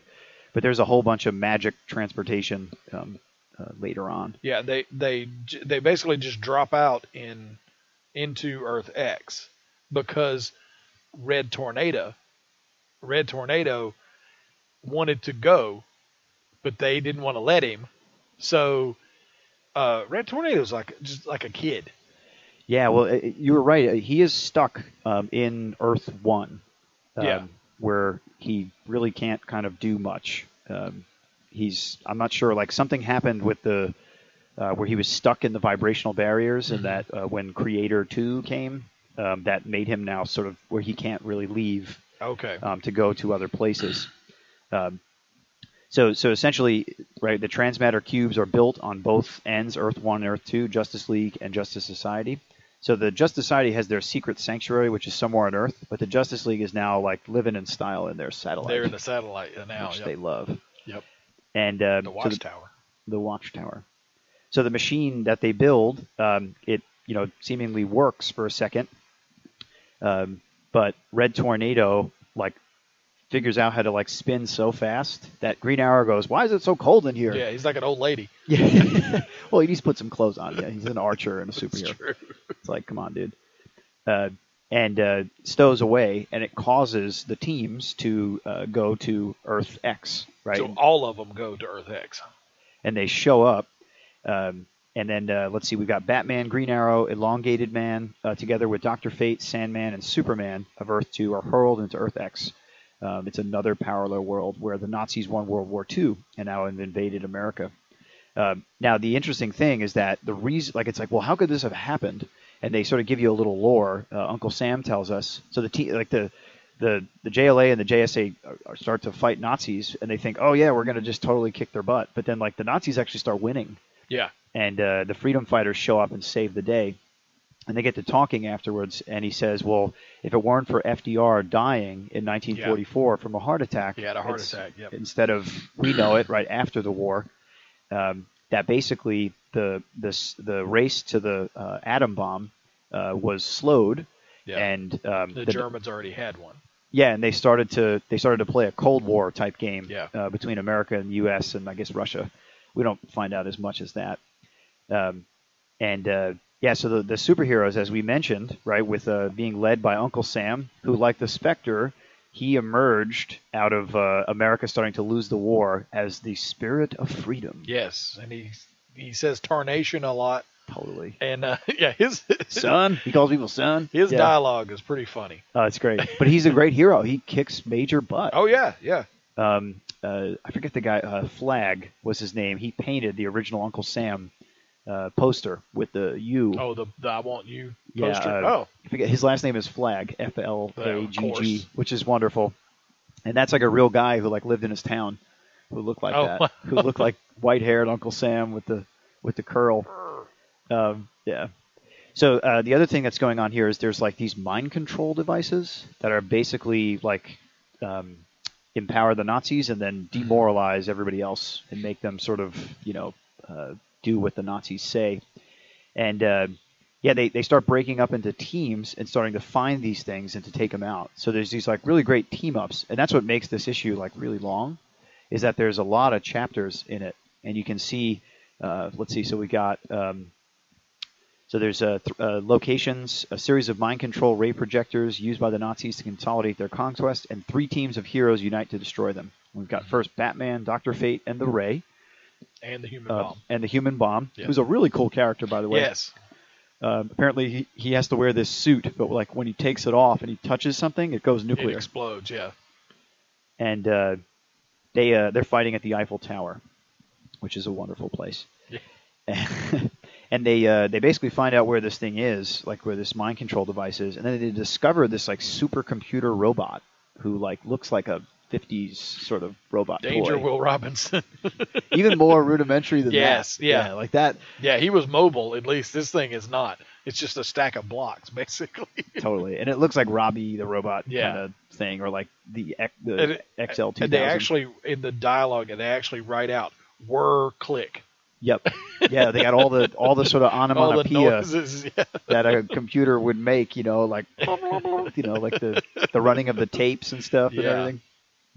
And then they sort of had another battle. Like, do you remember when Johnny Thunder, the evil one, fought the JLA JSA on the moon? He created those superheroes, or the villains, who were like Repello Man and were to counteract that. Same thing. The computer does that here by where is it? Oh, right here. It secretes some sort of chemical. Adaptoplasm. Yeah. That's a new thing that apparently is all the rage. And then you sort of get some feeling that like this computer is like maybe a little bit bigger than the Nazis. Yeah. So that's a very interesting part of the story. Yeah. And then they destroy this thing and nothing happens, right? Like Dr. Fate's like, no, everybody's still thinking Heil Hitler and all that great stuff and everything. So I'm not sure what the deal is with this. So going into the next story, now we have Green Arrow, Earth 2 Superman, Phantom Lady, and Doll Man. They have to go to this like crazy Japanese volcano, and I don't understand, but Superman is wearing like a coat. I guess it's cold for him. Yeah, that's Right, there he is. You can see. Yeah, he's wearing like a Sherpa coat. Totally, he's just playing along. I guess. I guess so. He's like, I'll just make them feel better. So, so they go in there and they find. But Doll Man isn't. Have you noticed that? He's sitting on Superman's shoulder, just chilling with his little sleeveless shirt and all this stuff. Maybe he like turns into Woody, right, from Toy Story, and he's just immune to these things. Yeah, right. One of the many unexplained things in these Silver Age comics. But Superman, as soon as he saw the Nazis, he's like, "Oh, this is the good old days. Let's go beat the crap out of them." So many of these guys were so excited to like put a hurt on some Nazis. Like they were like, and this they kept is like calling old them times. Ratsies. Yeah. It was awesome. Yeah. There's some great, a couple of great quotes from some of these. Oh gosh, let's see if I can find this one. Yeah. So Superman says, "Ratsy, I don't know where you've been hiding all these years, but I cut my baby teeth on skunks like you." Nice. Which is great, because that reminded me of the SNL where he's like, "I got chunks of guys like you in my stool," when he was doing the Frank Sinatra impression, right? Phil Hartman, which is fabulous. So they find the second mind control computer. They destroy it there in Japan, but they're concerned that they don't want to destroy Japan, which is an interesting thing. They wanted to sort of preserve that. I guess that was that's being sensitive. pretty big deal. Yeah, that's good. Not letting an entire country sink into the ocean. Yeah, right. Sake of mind control device. And now this is funny. So Elongated Man, Sandman, Uncle Sam, and Black Condor destroy the third computer site, and guess where it's hidden? In Mount Rushmore, Yes. behind the newly added face of Hitler. Yep. Okay. So he didn't like take down everybody else and put No. Hess and Himmler and all the Goering and all those guys there. He leaves them and puts his face. He added his own face, yeah. But the greatest panel ever, you'll see it. It's Uncle Sam punching the face and busting up the. Yes, he actually punched the Rushmore face. Yeah. Yeah, which is fantastic. I've been wanting to punch him for years. Yeah, which is great. Busting that little paper hanger in the snoot is something I've been aching to do for a long time. Yeah, his dialogue is pretty funny. Oh, they owned it, which is really wonderful. But now, because the JLA and JSA have been on Earth X for a while, the ray that's in the world or whatever is starting to affect them. And in fact, Superman finally says, like, he's like, well, if we save your world, Uncle Sam, what's going to happen? Are you going to be in charge? Are you going to run this place? And starts to like second guess him, but it's clear that like his judgment is skewed by the mind control ray. He is all crazy. Yeah. Basically, like, they start battling and stuff, and while this is going down, Red Tornado discovers that there's one more mind control device, but it's off the planet. It's in the Nazi satellite, which you need to see a picture of because it's it's logoed out. Yeah, it's got swastikas all over it. Yeah. It's fabulous. Oh, my God. It's got swastikas all over it. Everywhere. It's like, it's absolutely the most ridiculous. And then, when Red Tornado gets there, he meets an android-powered Adolf Hitler. At least he doesn't realize it at first. So he punches him in the face. Totally, in Captain America style, just knocks him out. But then, like, the head comes off, and it's like Westworld all of a sudden. He's all upset because he thought he knocked his head off. It would have been a great victory for things. But what you now sort of realize is that the computer, because now the computer is sort of like making the Nazis on the station fight, and that it is in fact taken over. And is in charge of the Nazis. It's not that like the Nazis themselves have continued. Their technology took over. Skynet. Right, totally. It's some AI crazy. So this is years before Terminator came out. That's right. Mm-hmm. That's right. So that was a really interesting twist that I found with things as time went on through the story. And so he, in order to destroy the computer, Red Tornado causes the satellite to crash into the ocean. And we hope that that's what does it. But it does. It actually ends Nazi dominance on the Earth. But at the same time, they're like, well, how are we going to get home? We don't have a transmatter cube here. And I don't know why Dr. Fate couldn't just help out. Yeah, he's done that before. Yeah, he's transported them between the Earths. So. He has, yeah. And there's no Green Lanterns in this story. Yeah. So they couldn't they're not on Earth X. They're back home. Because they did 3 and 3 of each team to to swap them out. It was just like a vacation, basically. They were just it was a routine transporter test. Yeah. And it went awry, because of some Red Tornado tribbles got into the mix there and just effed it all up. So thanks, Red Tornado. Way to go. Damn. So everything's really getting back to normal, and like they wrap it up really quick and really brief. Yeah. Which is like, sure, maybe, but Red Tornado like steals this. They just call it a mechanism, and it kind of cosmic cube looking type thing. Yeah. That they retrieved, and maybe it's some alien technology or something. I'm not totally sure. They don't really get into like why. He just says with a little alteration may well allow us to contract our respective Earths. So he didn't really explain it. Just says a little alteration we can do it. Right. And if you look here, they sort of do a seance. Yeah. Right. That's what I was saying. I got confused with the magic transport because they hold hands and then they all go back. Apparently this mechanism now allows them to sort of make connections. So you see Jared Garrick and Hal Jordan pop up and they're like, Roger. We'll keep this channel open. That's right. Yeah. Until you guys get back. And that's pretty much it. And there's a really sort of touching panel at the end with Uncle Sam, where he's like, "You just might see us again." Yeah. With the tear. Yeah, because Dr. Fate says, "Perhaps we shall meet again someday." Yeah, right. Doc. Maybe we will, Doc. Yeah. So that's that story, and as we know, the Earth X freedom fighters are going to be in. Crisis on Infinite Earths. I don't think they come back until there's some. I'm not sure when they reappear, but from what I read, the quick synopses of like the coming Crisis stories, we don't really see Earth X stuff until Crisis. Until Crisis. I mean, they may have had a. I don't know if there was a Freedom Fighters standalone or if they did I don't know. Something like that. I bet there was maybe with that. But as we know, they're a huge part of Crisis on Infinite Earths. Which I remember when you first handed me that, and I read it, and I was like, who is Uncle Sam? Exactly. Like, are you kidding me? But he is a badass in this book. Is, yeah. I mean, this story, he's like, he just knocks people out. He punches tanks and you know. And they did get their own series. Cool. 1973. Nice. I'm sorry, no, their first appearance was 107 in 1973. Okay. And then they started their own in 1976. Oh, well, perfect. Hello. Right? 76, yeah, totally. Yeah. Right. It's when Stripey was Stripesy. all the rage. Stripesy. Yeah, not Stripey. Yeah. So that really that does it for this story. It was, I think, one of the best I've read in a good while here of this bunch. And coming up, we're going to be looking next. Let me see if I can pull this up here real quick. Our next Crisis story is, I believe, going to have Shazam. So we're going this is going to be Earth S? I believe, yeah. I'm going to look up real quick what's sort of coming up in the next block here. Yes, it is. It's going to be actually 3 issues: Crisis in Eternity, Crisis on Earth S, right, which is the Shazam planet, Wiz Comics planet, and then Crisis in Tomorrow. Cool. Yeah. And that's the Crisis in Tomorrow. Is that the Legion? Not yet. Okay. There's a.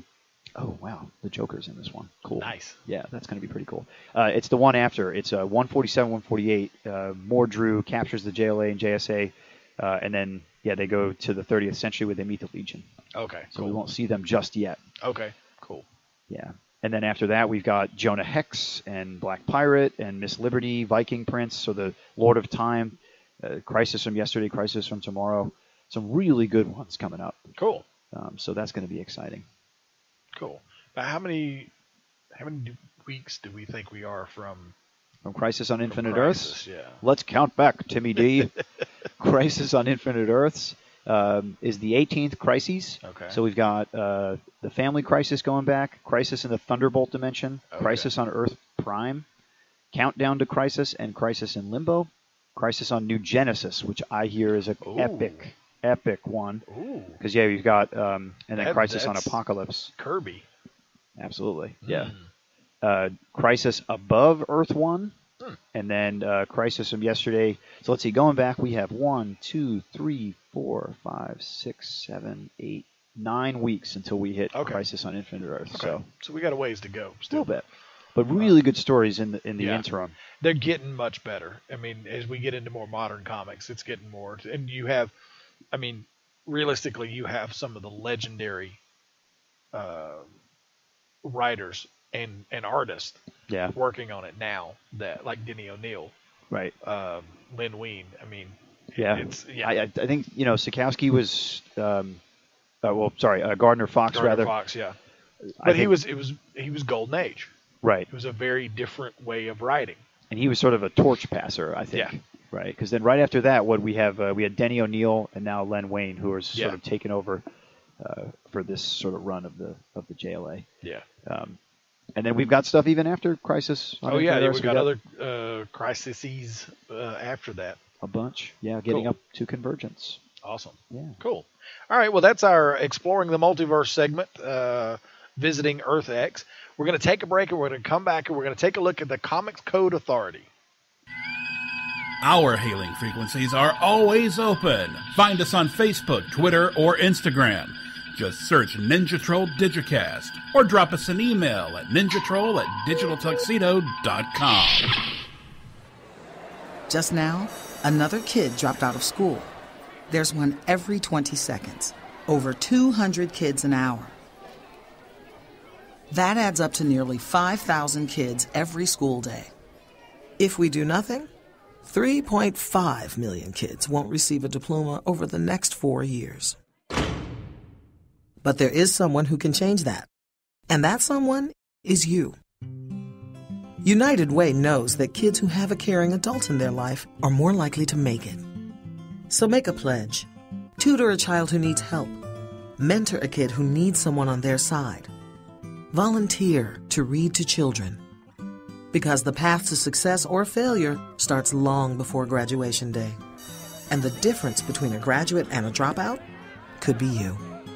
Take the pledge to volunteer now at unitedway.org. Brought to you by United Way and the Ad Council. You're listening to the Ninja Troll Digicast. Don't make me angry.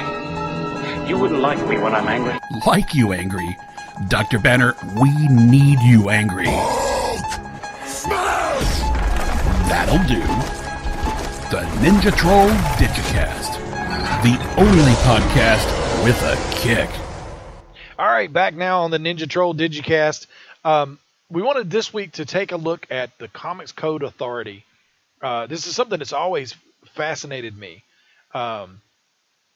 The Senate hearings in the 50s that led to the Comics Code Authority, and I mean, we all grew up reading the comics that always had that ever-present approved by the Comics Code Authority. Right. That was just something that was always there. I mean, you never thought much of it. I mean, it was just part of the cover. Yeah. You didn't really think a whole lot about it. But it was a code of conduct, essentially, for what could be in comics and what could go on. Right. So we wanted to take a look at the history of that, and I find this fascinating. And the more I got into it, the more I did this like a research paper. I dug in, and it started. Controversy started pretty much as soon as comics debuted in the 30s. Right. There were groups that said that they were bad influence.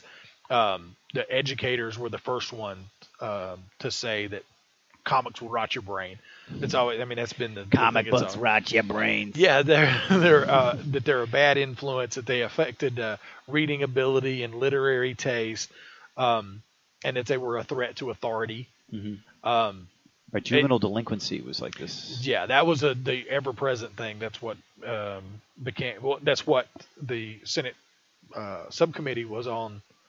It was a subcommittee on juvenile delinquency. Right. This was in the 50s. That was in the 50s. Yeah.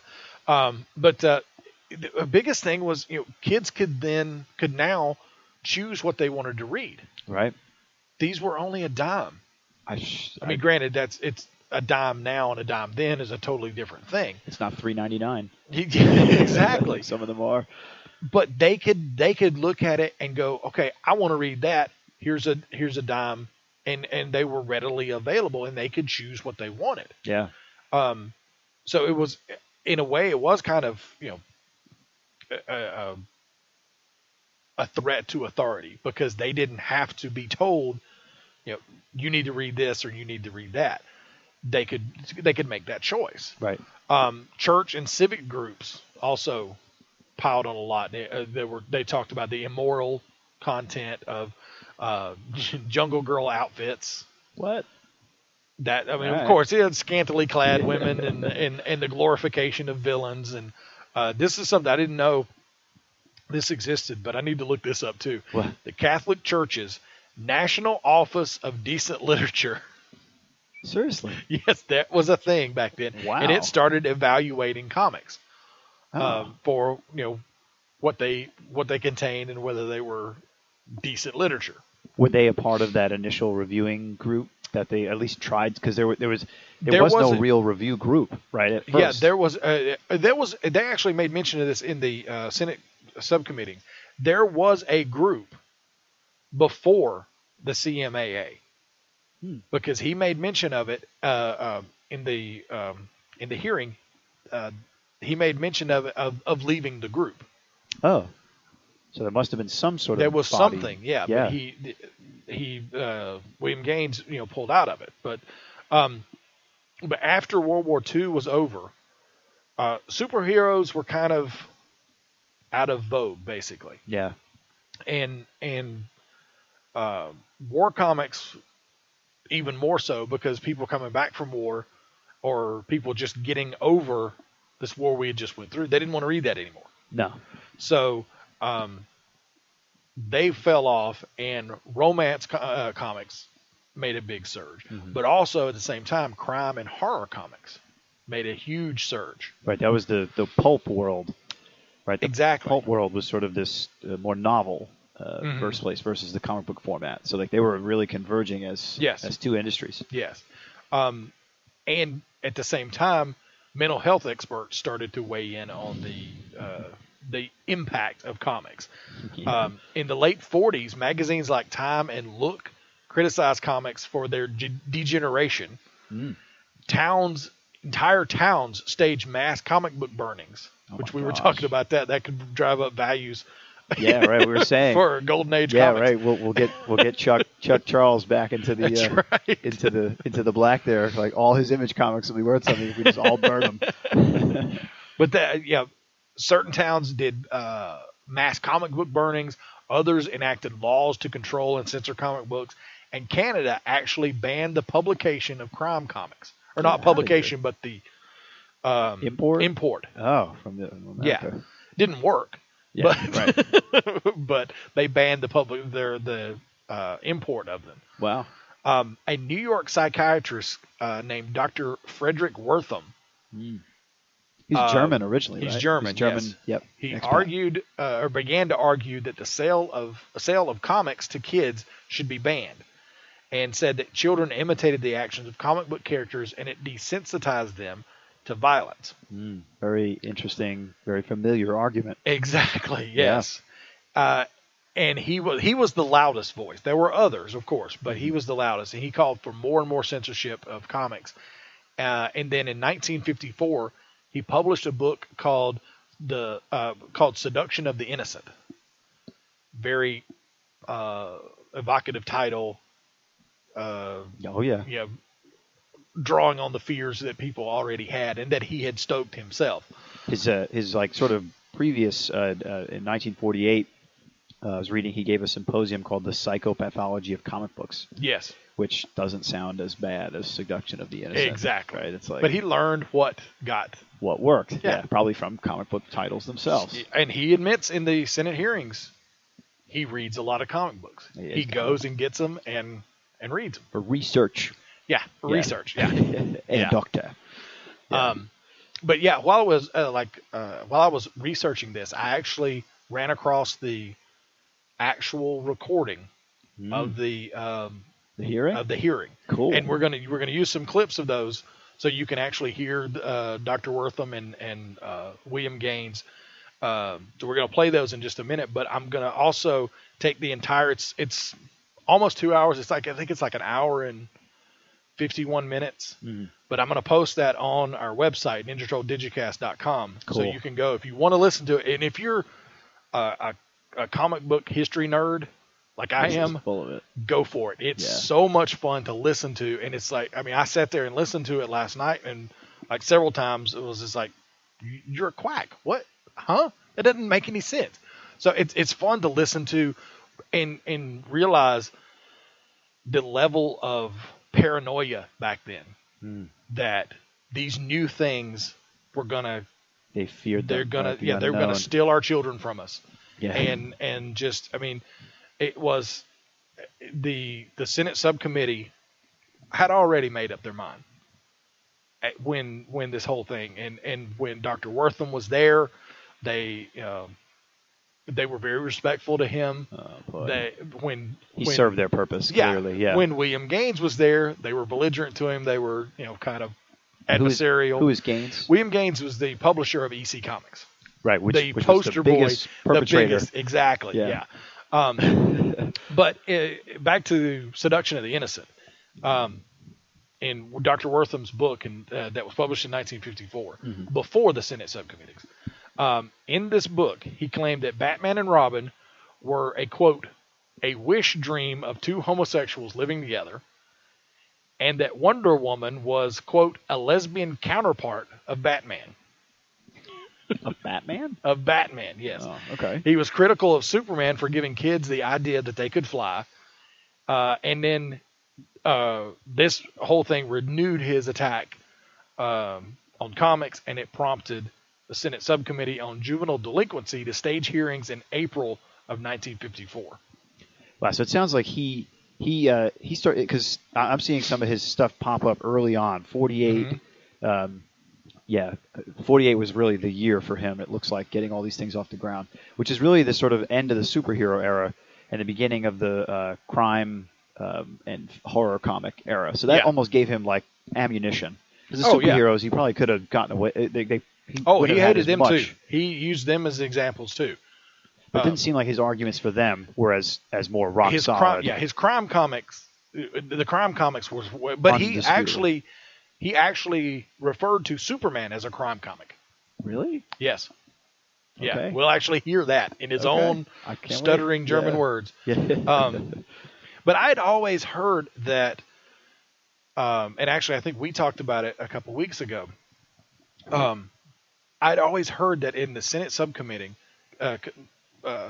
meeting that Bill Gaines had stumbled and stuttered, that he was stoned on something or something. Yeah. And, well, actually, what it was, he was taking diet pills. Oh. And he was supposed to testify early during the day. It got pushed back, so by the time he got there, they were fading away. They were fading off, so he started to fade. And that's what I've always heard. Okay. But I listened to it last night. He sounded fine. He sounded like, I mean, he was the 50s. He was articulate. He actually started out saying he was a teacher. His father was one of the pioneers who actually his father published the first comic book. Yeah. It was Famous Funnies. Famous Funnies. He just collected a lot of newspaper comic strips, put them together, and put that out.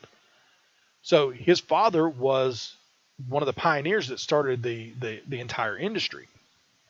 And he was a school teacher. His father passed away. He inherited all these. So he figured, why not? Yeah, let's try it. Totally. And so he started publishing, it was called Color Stories from the Bible.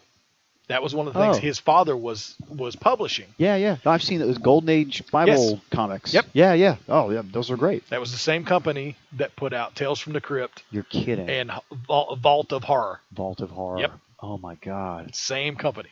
Sorry, I'm trying to fathom that. Yeah, trying to wrap your head around that one. How do you? Damn. All right. Yeah. But this, like I said, listening to it, he sounded much more at ease than I expected him to.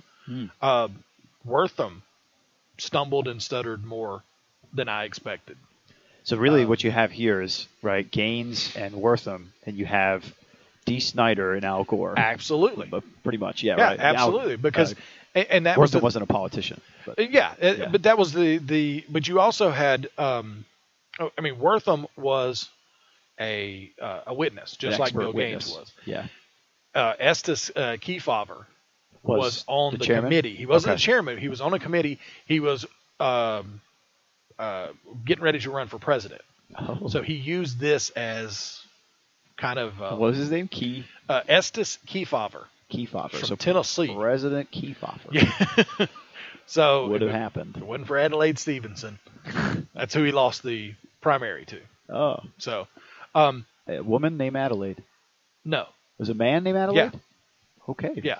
All right. That's my daughter's name, so I'm wondering. All right. But yeah, he was on the committee, and he was the one that held up the comic that said, "Here's a copy of your comic," and we're going to hear that exchange again later. This was 54 that we had the hearing? Yes, April 21st and 22nd. Oh, wow. Of 1954. That this would, okay. Because, Seduction of the End, was it published yet? Or yes. Yeah, it was published earlier that year. Wow, because I'm looking back here, and it looks like, so what this sort of started with was 1950, U.S. government forms a special Senate committee to investigate organized crime. Okay. Right. Among the topics of investigation were the effects of crime comics on the population. Okay. So they're wondering, has crime comics caused organized crime? Yeah. Not capitalism, right? Not the Volstead Act. Yeah. Right. Comics. Comics, that's it. Yeah. Yeah. And when Dr. Wortham was a witness, during his testimony, he claimed that most artists and writers in the comic industry would rather be doing something else, and that they were forced to draw these crime and horror stories. Oh my God. And what was his proof for that? And none. Yeah, there was none whatsoever. This okay. is actually let's play a clip. This was one of my favorite things. It made me stop and rewind it and go, wait a minute, what? So here, this is a story about a school he knows about in New York. This is Dr. Wortham. This is Dr. Wortham, yes. There is a school in a town of New York State where there has been a great deal of stealing. Some time ago, some boys attacked another boy and they twisted his arm so viciously that it broke in two places, and just like in a comic book, the bone came through the skin. In the same school, about 10 days later, 7 boys pounced on a boy and pushed his head against the concrete so that the boy was unconscious and had to be taken to the hospital and had a concussion of the brain. In this same school, in this same high school, in 1 year, 26 girls became pregnant. Now, Mr. Chairman, this is what I call ethical and moral confusion. I don't think that any of these boys or girls are individually very, very bad. It cannot be explained individually alone. Here is a general moral confusion. And of course, all these people there are very, very great, not all of them, but most of them, very great comic book readers, have been and are. And there it is right there, right at the end. Oh, and of course, all of these people are comic book readers. I think they're also left-handed. Exactly, So, yeah. And that's the big... round them up. The biggest thing that I got from this whole thing, it goes back to a statistic class that I had a couple of years ago. Commonality doesn't prove causality. Right. Just because 2 people are redheaded and they both commit murder doesn't mean that all redheads are going to commit murder. Right, it's a logical fallacy. Right? Exactly. It makes you think that it's true. And this is always like what comes up in these big witch hunt things, like always, in movies and in the Senate subcommittee, apparently. And the Senate subcommittee and the PMRC right, with D. Snyder. trials, with D. Snyder. It's the same thing there. Yeah, it's some of the worst science. This guy who's supposed to be a scientist. A PhD, right? A PhD, psychiatrist, right? It's some of the worst science I've ever heard. Horrible it's ridiculous. research. Right? It's Unfounded, horrible, yeah. Making assertions without Absolutely, proof. absolutely. Yeah. And he also makes he takes aim at Superman comics, just like I was telling you. Let's take a listen to that. Okay. I would like to point out to you one other crime comic book which we have found to be particularly injurious to the ethical development of children, and those are the Superman comic books. They arouse in children fantasies of sadistic joy in seeing other people punished over and over again, while you yourself remain immune. We call it the Superman complex.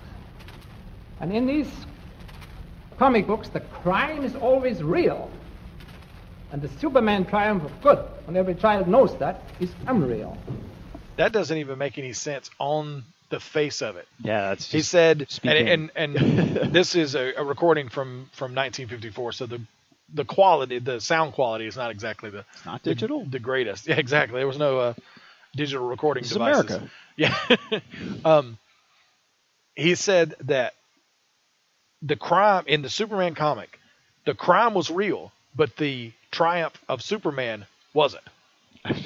That doesn't even make any sense on the face of it. And he says Superman punishes people over and over again. It's like, well, they committed a crime. Yeah, they committed a crime, and that was exactly the thing. Isn't that what society does? That's what we're supposed to. That's what's supposed to happen.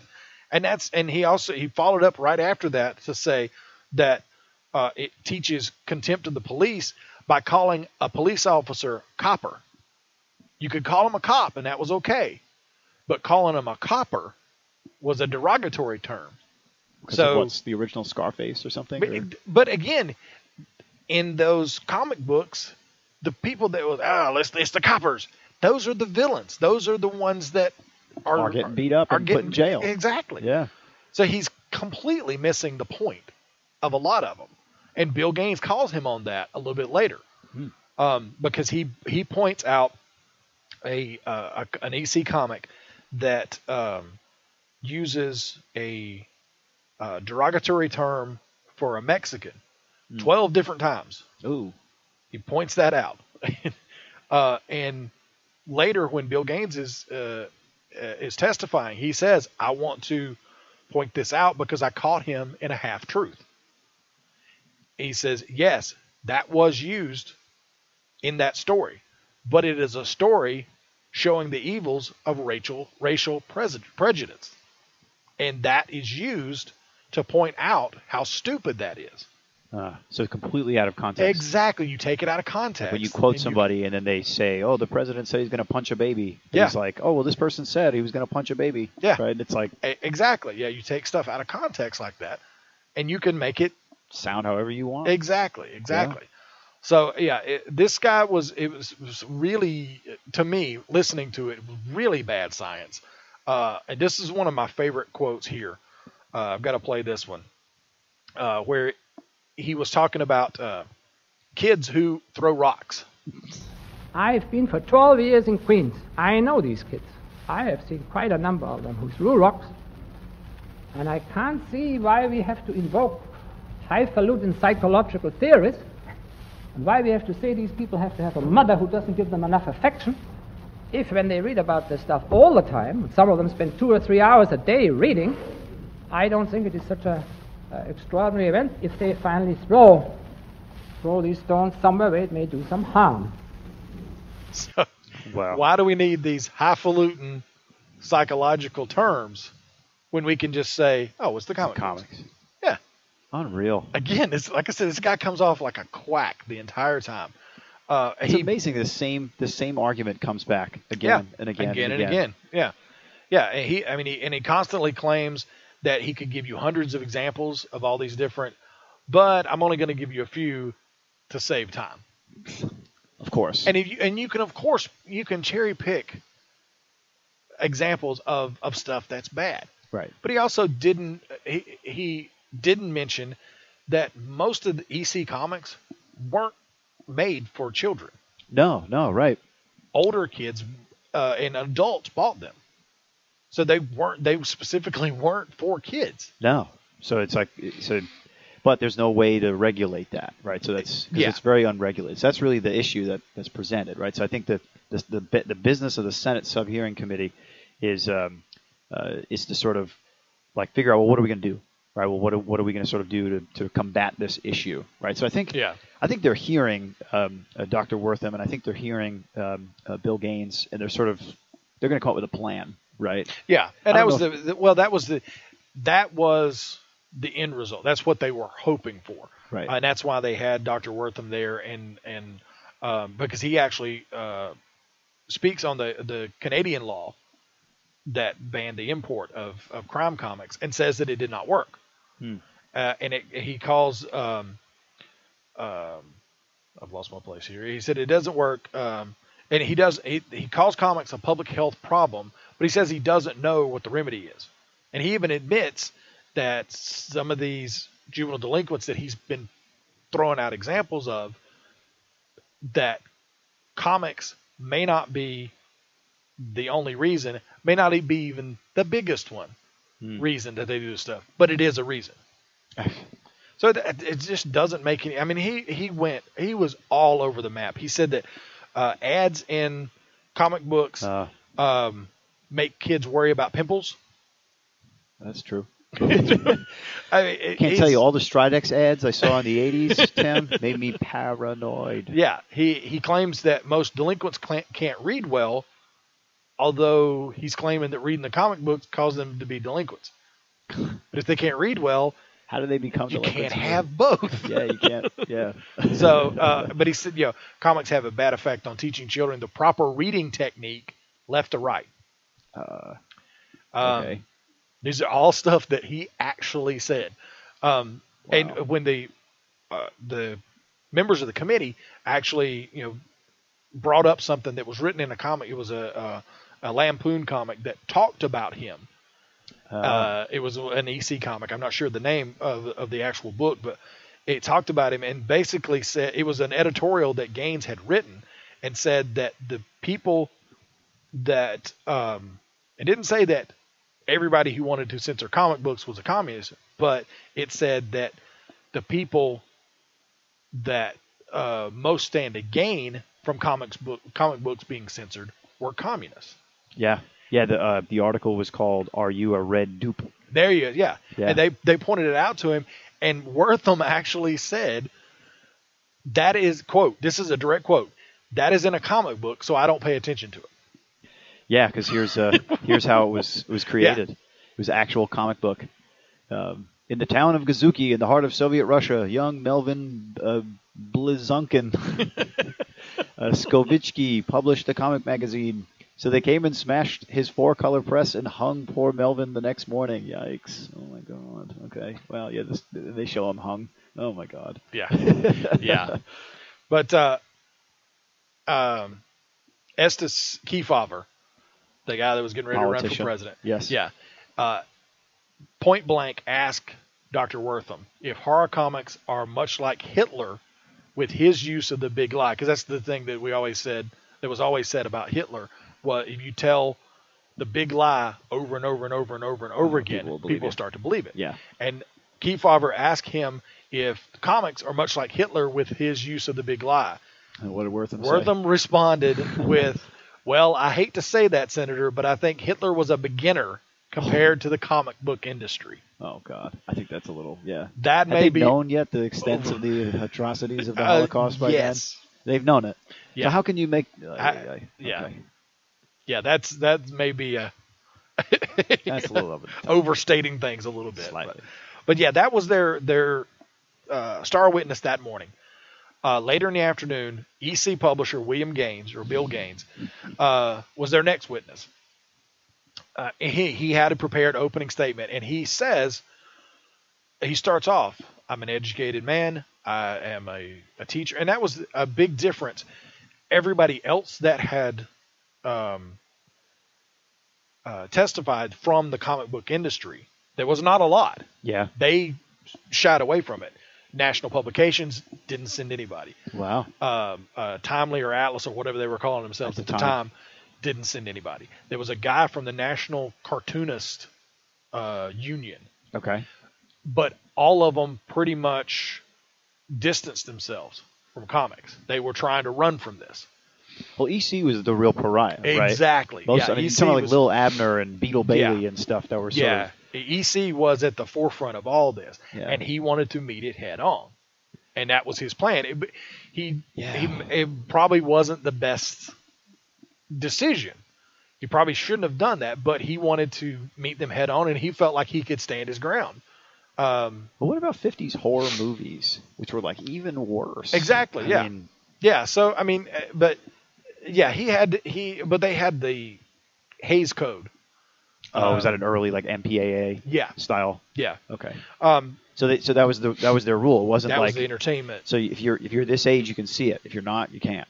No, it was more. It was kind of like the Comics Code.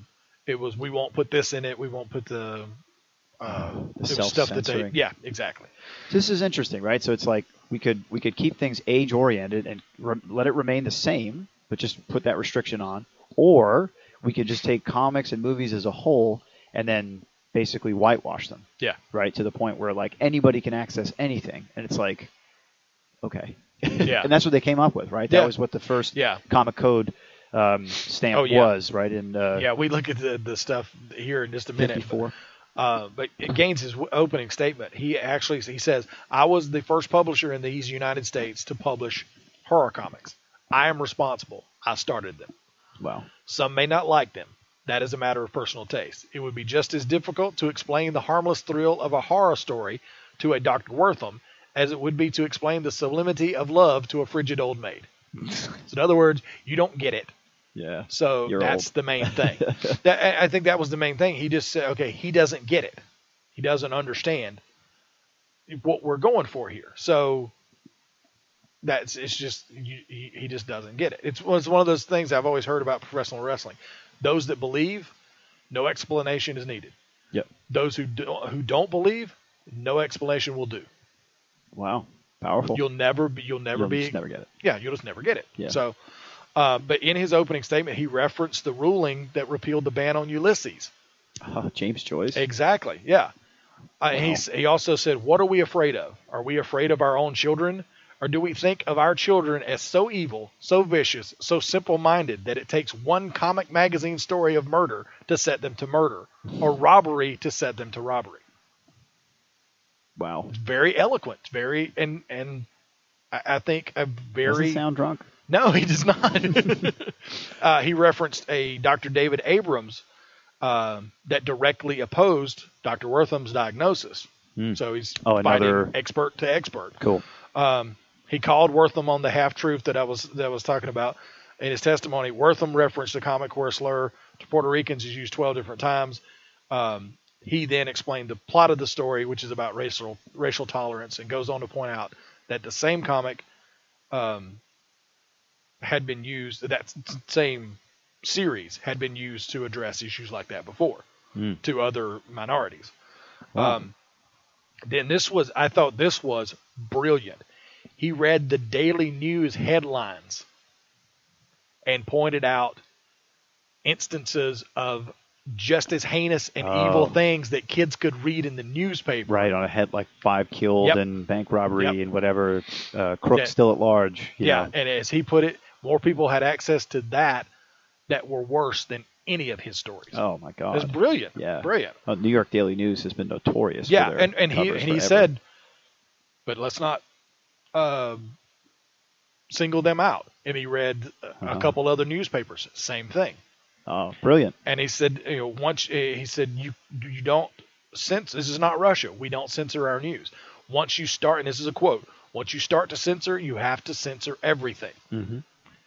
And that's he, like I said, he was very, very eloquent. I wonder why history. I don't know. Well, EC ultimately met their demise. This was what brought it down. Yeah. I think the big exchange coming up is what really brought it down. But other than that, he was very eloquent. A senator asked him, I think it was Kefauver, quote, "You think this does the children a lot of good to read these sort of things, do you?" Gaines responded, "I don't think it does them a bit of good, sir, but I don't think it does them a bit of harm either." Interesting. Again, very eloquent, and I think a proper response. Right. But if you... Makes it less about him. Yeah, but if you also pick out, "I don't think it does them a bit of harm." That's it. Right. That's it, yeah. That's it. So he was asked if there was any limits, and he said, "My only limits are good taste, or what I see as good taste." And that led into the most famous exchange in the hearing, and here it is. Cool. Here seems to be your May 22nd issue, and here seems to be a man with a bloody axe holding a woman's head up, which has been severed from her body. Do you think that's in good taste? Yes, sir, I do. For the cover of a horror comic. A cover in bad taste, for example, might be defined as holding the head a little higher so that the neck could be seen dripping from it, and moving the body over a little further so that the neck of the body could be seen to be bloody. Well, you've got blood coming out of her mouth, you see. A little. Then here's blood on the axe, the hatchet. And I think most adults are shocked by that. And that was the exchange that got all the headlines. Oh, I bet. Him saying all this stuff. But the thing was, here's that cover. And that's that cover. Yeah, it's a famous cover, and it's pretty grisly, but it's also pretty tame by today's standards. It's pretty suggestive, right? There's no red blood. Yeah. And then there's the blood on the axe is black. And there's really no blood coming out of her mouth. It's more like drool. Yeah. It's clear. Yeah. So I don't know. And that's why his response there was, when the guy said, "You got blood on her mouth," he says, "A little." And I think what hurt him, and if he would have mentioned this, I think he would have came off a lot better, when he was saying What would have made it in bad taste is if the body was a little farther over and you could see the stump, basically. Or if the head was a little higher and you could see the blood dripping from it. Those were editorial changes he had made. Wow, he could have really won. Yeah. The original cover, when it was submitted to him, had that on it. And he went, no, we need to change this and we need to change this. So I think if he had mentioned that those were changes he had made, I think he would have come off so much better. It was kind of a blunder here or there. Issue number 20. Yeah. Which is 2 issues prior, where it's a dude is putting a headless woman into a sewer. Yes. Yeah, they had some pretty racy stuff. Serious ones, yeah. So yeah, absolutely. But yeah, that I think he could have come off better, but it wasn't nearly the stumbling, bumbling mess that I'd always been led to believe that he came off as. Yeah, I think. Look, I mean, you're right about Victor's sort of telling the story of history. Yeah, I wonder how that sort of precipitated, how that sort of began, and then that really. And you could hear the little awkward titters of laughter in the chamber while he was talking about that stuff. Everybody's just like, ooh, ooh. Yeah. I mean, it was very awkward. It was I could feel the tension in there. Yes. But yeah, that like I said, he wasn't nearly as bad as I thought he was going to be. But realistically, that was what came out of it.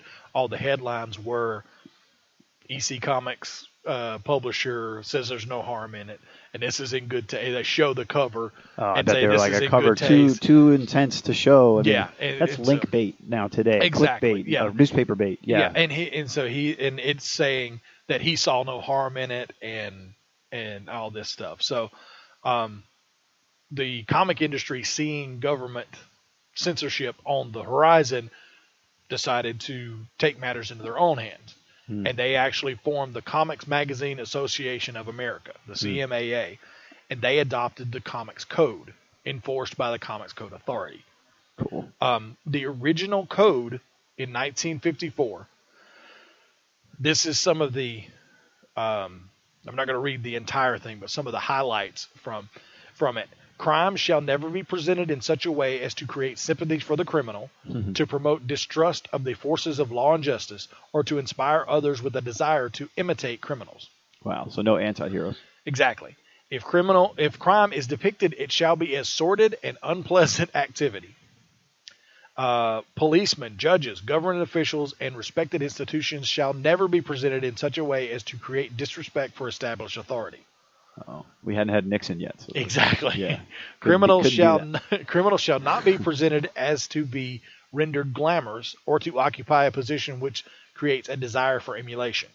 So no mob movies at that point. We're done. Yep. In every instance, good shall triumph over evil, and the criminal punished for his misdeeds. So there was if a crime was committed in a comic, that criminal had to be brought to justice before the end of the book. So there was no 2-part stories where they caught him later. He had to be brought to justice in that comic. Lame. Let's see. Scenes of excessive violence shall be prohibited. Scenes of brutal torture, excessive and unnecessary knife and gunplay, physical agony, gory and gruesome crime shall be eliminated. And this was directly aimed at EC Comics. No comic magazine shall use the word horror or terror in its title. Mm-hmm. That was half of EC's That books was it. right yeah, there. right. And they said, I think they said the same thing about crime. You couldn't use the word crime. Which was on the cover of their books as well. All scenes of horror, excessive bloodshed, gory or gruesome crimes, depravity, lust, sadism, masochism shall not be permitted. All lurid, unsavory, gruesome illustrations shall be eliminated. Inclusions of stories dealing with evil shall be used or shall be published only where the intent is to illustrate a moral issue, and in no case shall evil be presented alluringly, nor as to injure the sensibilities of the reader. But that was Gaines's argument, right? Yeah. With the racial slur. Yeah. Right. It's like, okay, well, so that exists already. Yeah. Scenes dealing with or instruments associated with Walking Dead, torture, vampires, vampirism, ghouls, cannibalism, and werewolfism are prohibited. Okay, so then famous Movie Monster Magazine. Done. Yep. That was the rage. Yeah. Oh, my God. Profanity, obscenity, smut, vulgarity, or words or symbols which have acquired undesirable meanings are forbidden. Nudity in any form is prohibited, as is indecent or undue exposure. Suggestive and salacious illustration or suggestive posture is unacceptable. Females shall be drawn realistically without exaggeration of any physical qualities. That's not the comics I know, thank you very much. Illicit sex relations, which would include homosexuality, are neither to be hinted at nor portrayed. Rape scenes as well as sexual abnormalities are unacceptable. Seduction and rape shall never be shown or suggested. Sex perversion or any inference to the same is strictly forbidden. Nudity with meretricious purpose and salacious postures shall not be permitted in the advertising of any product. Clothed figures shall never be presented in such a way as to be offensive or contrary to good taste or morals. This is like pretty draconian. Advanced. Definitely draconian, but very advanced. Like the stuff about you can't ridicule or attack religious groups. Yep. Right? I'm reading here that like liquor and tobacco advertising is not acceptable. It's done, yeah. And it's like, I didn't know that stuff to be anything of topic until the 70s or the 80s, you know, where it was like they started to scale that stuff back, right? No more Joe Camel. I think this was the comic industry almost in a knee-jerk reaction, saying, okay, we got to take this out, we got to take this out, we got to take this out, or they're going to come for us. So I think very much it was a knee-jerk reaction. They went too far. They saw the writing on the wall. Yeah, exactly. But within 2 years, 60% of all comic titles had ceased publication, and over 800 creators had lost their jobs as a result. Unbelievable. 800 people were out of jobs. What a witch hunt. Yeah. Right, what a witch hunt. Yeah. EC Comics tried for a while to... ignore the code, right? No, they tried to work within it. Oh, and nobody bought them. The end for EC came from a reprint from a pre-code comic that was objected to by code administrator Judge Charles Murphy because the central character was black. What? Yeah. It was a strong allegory on the evils of race prejudice, which, of course, was nullified if the character was not black. So Gaines got into a heated dispute with Murphy and told him that, quote, if they did not give that issue the seal, he would see that the world found out why. Ooh. And Murphy reversed it and let him publish it. Get out. But then they like a little bit later, he bumped heads with him again on something else, and he said, you know what, screw it. And he canceled all of their comic lines completely and started a little magazine called Mad. Wow. Oh, man, that's awesome. So that's the one good thing we got out of this. Yeah, the ultimate. Mad magazine still being published today. That's right. It's one of the biggest magazines ever. Had a TV show. Yeah. Yeah, Mad on Fox. Yeah, they did that.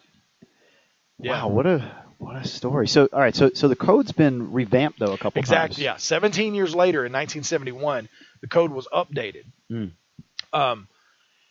to allow sympathetic representation of criminal actions and corruption of public officials.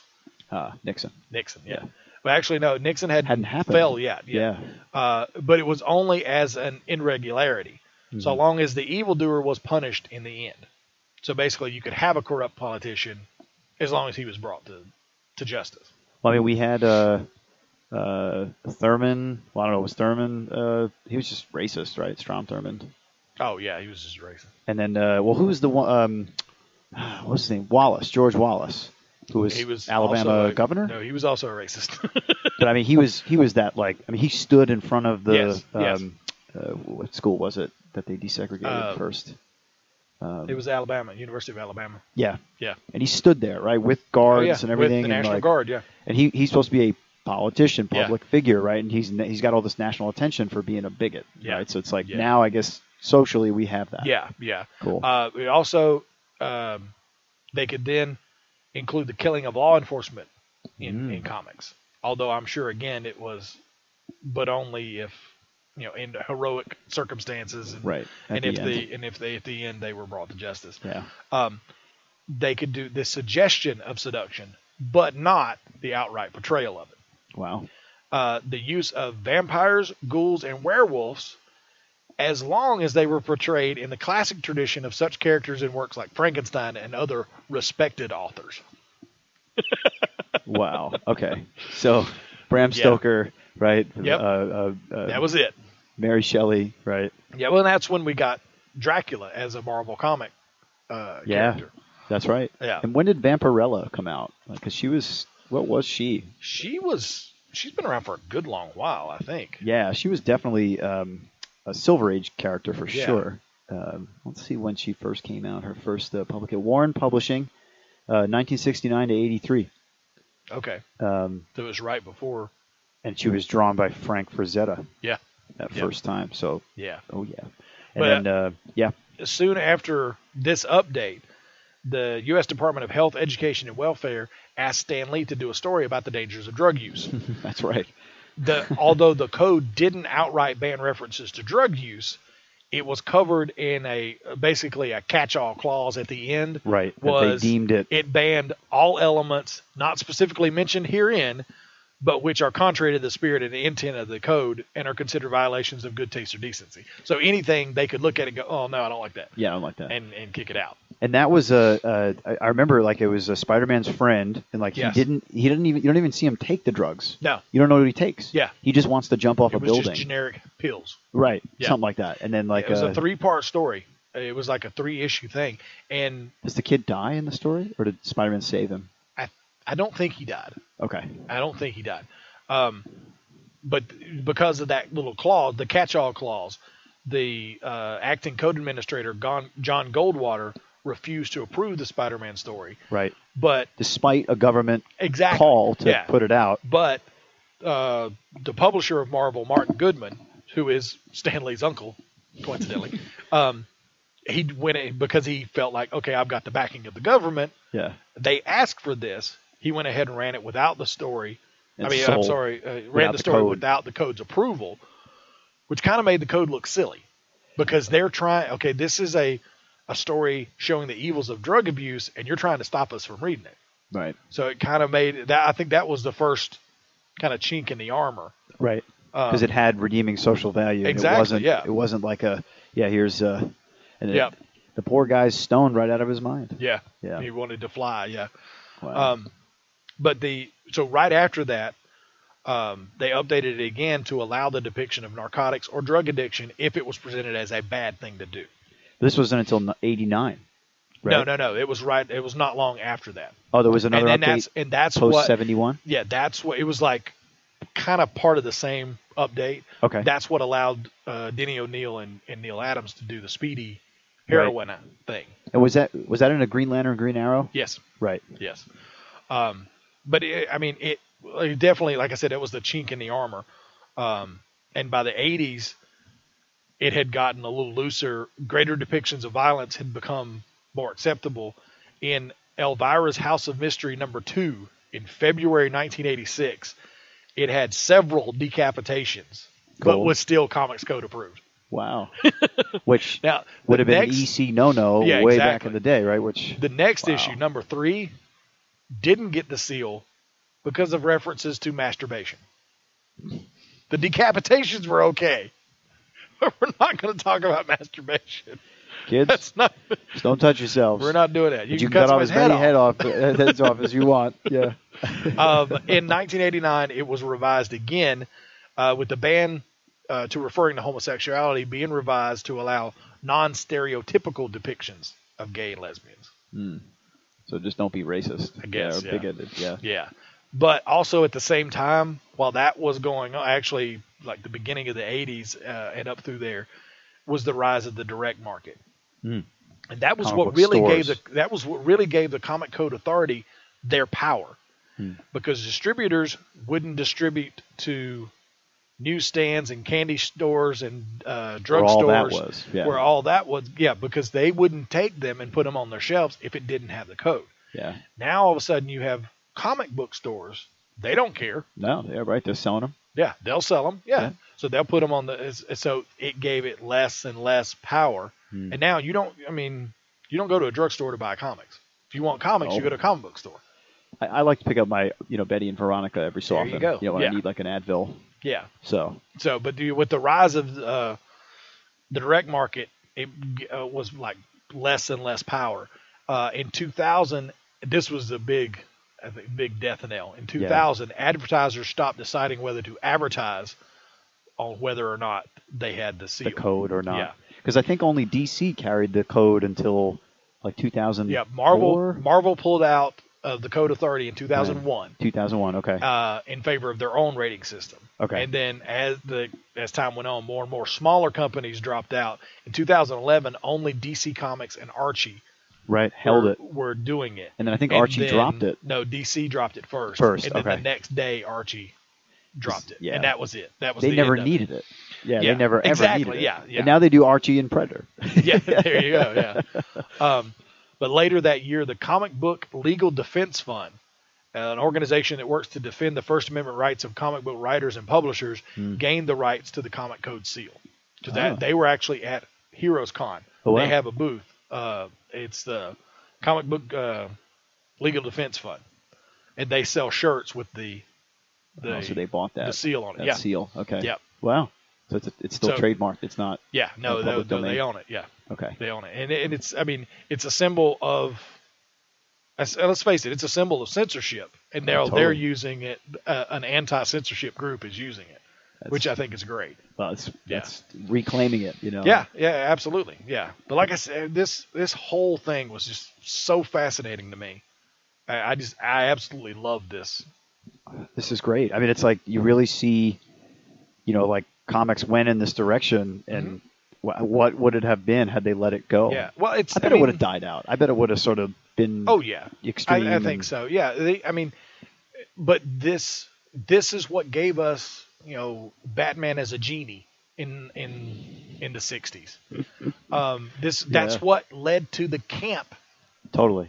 Of all the superheroes. Yeah. And that's what, people look at the 60s TV show versus what the comic books are now. But if you look at comic books in the 60s, that's what Batman was doing. It was all campy because that's what they could do. Right. They couldn't get away with the darker stuff. No. I mean, it's a shame. It was only when, Denny O'Neil and Neil Adams took over and wanted to go back to more of the darker roots of Batman in the 70s, that changed around, and it started getting back to the Batman that we know. But yeah, if you pick up a 1965 Batman, it's going to be some wacky crap in there. Yeah. There's, all kind of weird stuff. There's one, that's the reason I said, Batman was a genie. I remember that cover. I used to have that book. He was trapped in like Aladdin's lamp. And there was he had a turban on over the cowl and everything. Because that's sensitive. It was nuts. But yeah, that's why we had that stuff then. So campiness is. Yeah. So you wouldn't have had your Batman 66 if it wasn't for the Comics Code Authority. Tell you what, all right. Sorry. We'll give them that one then. Yeah, sorry.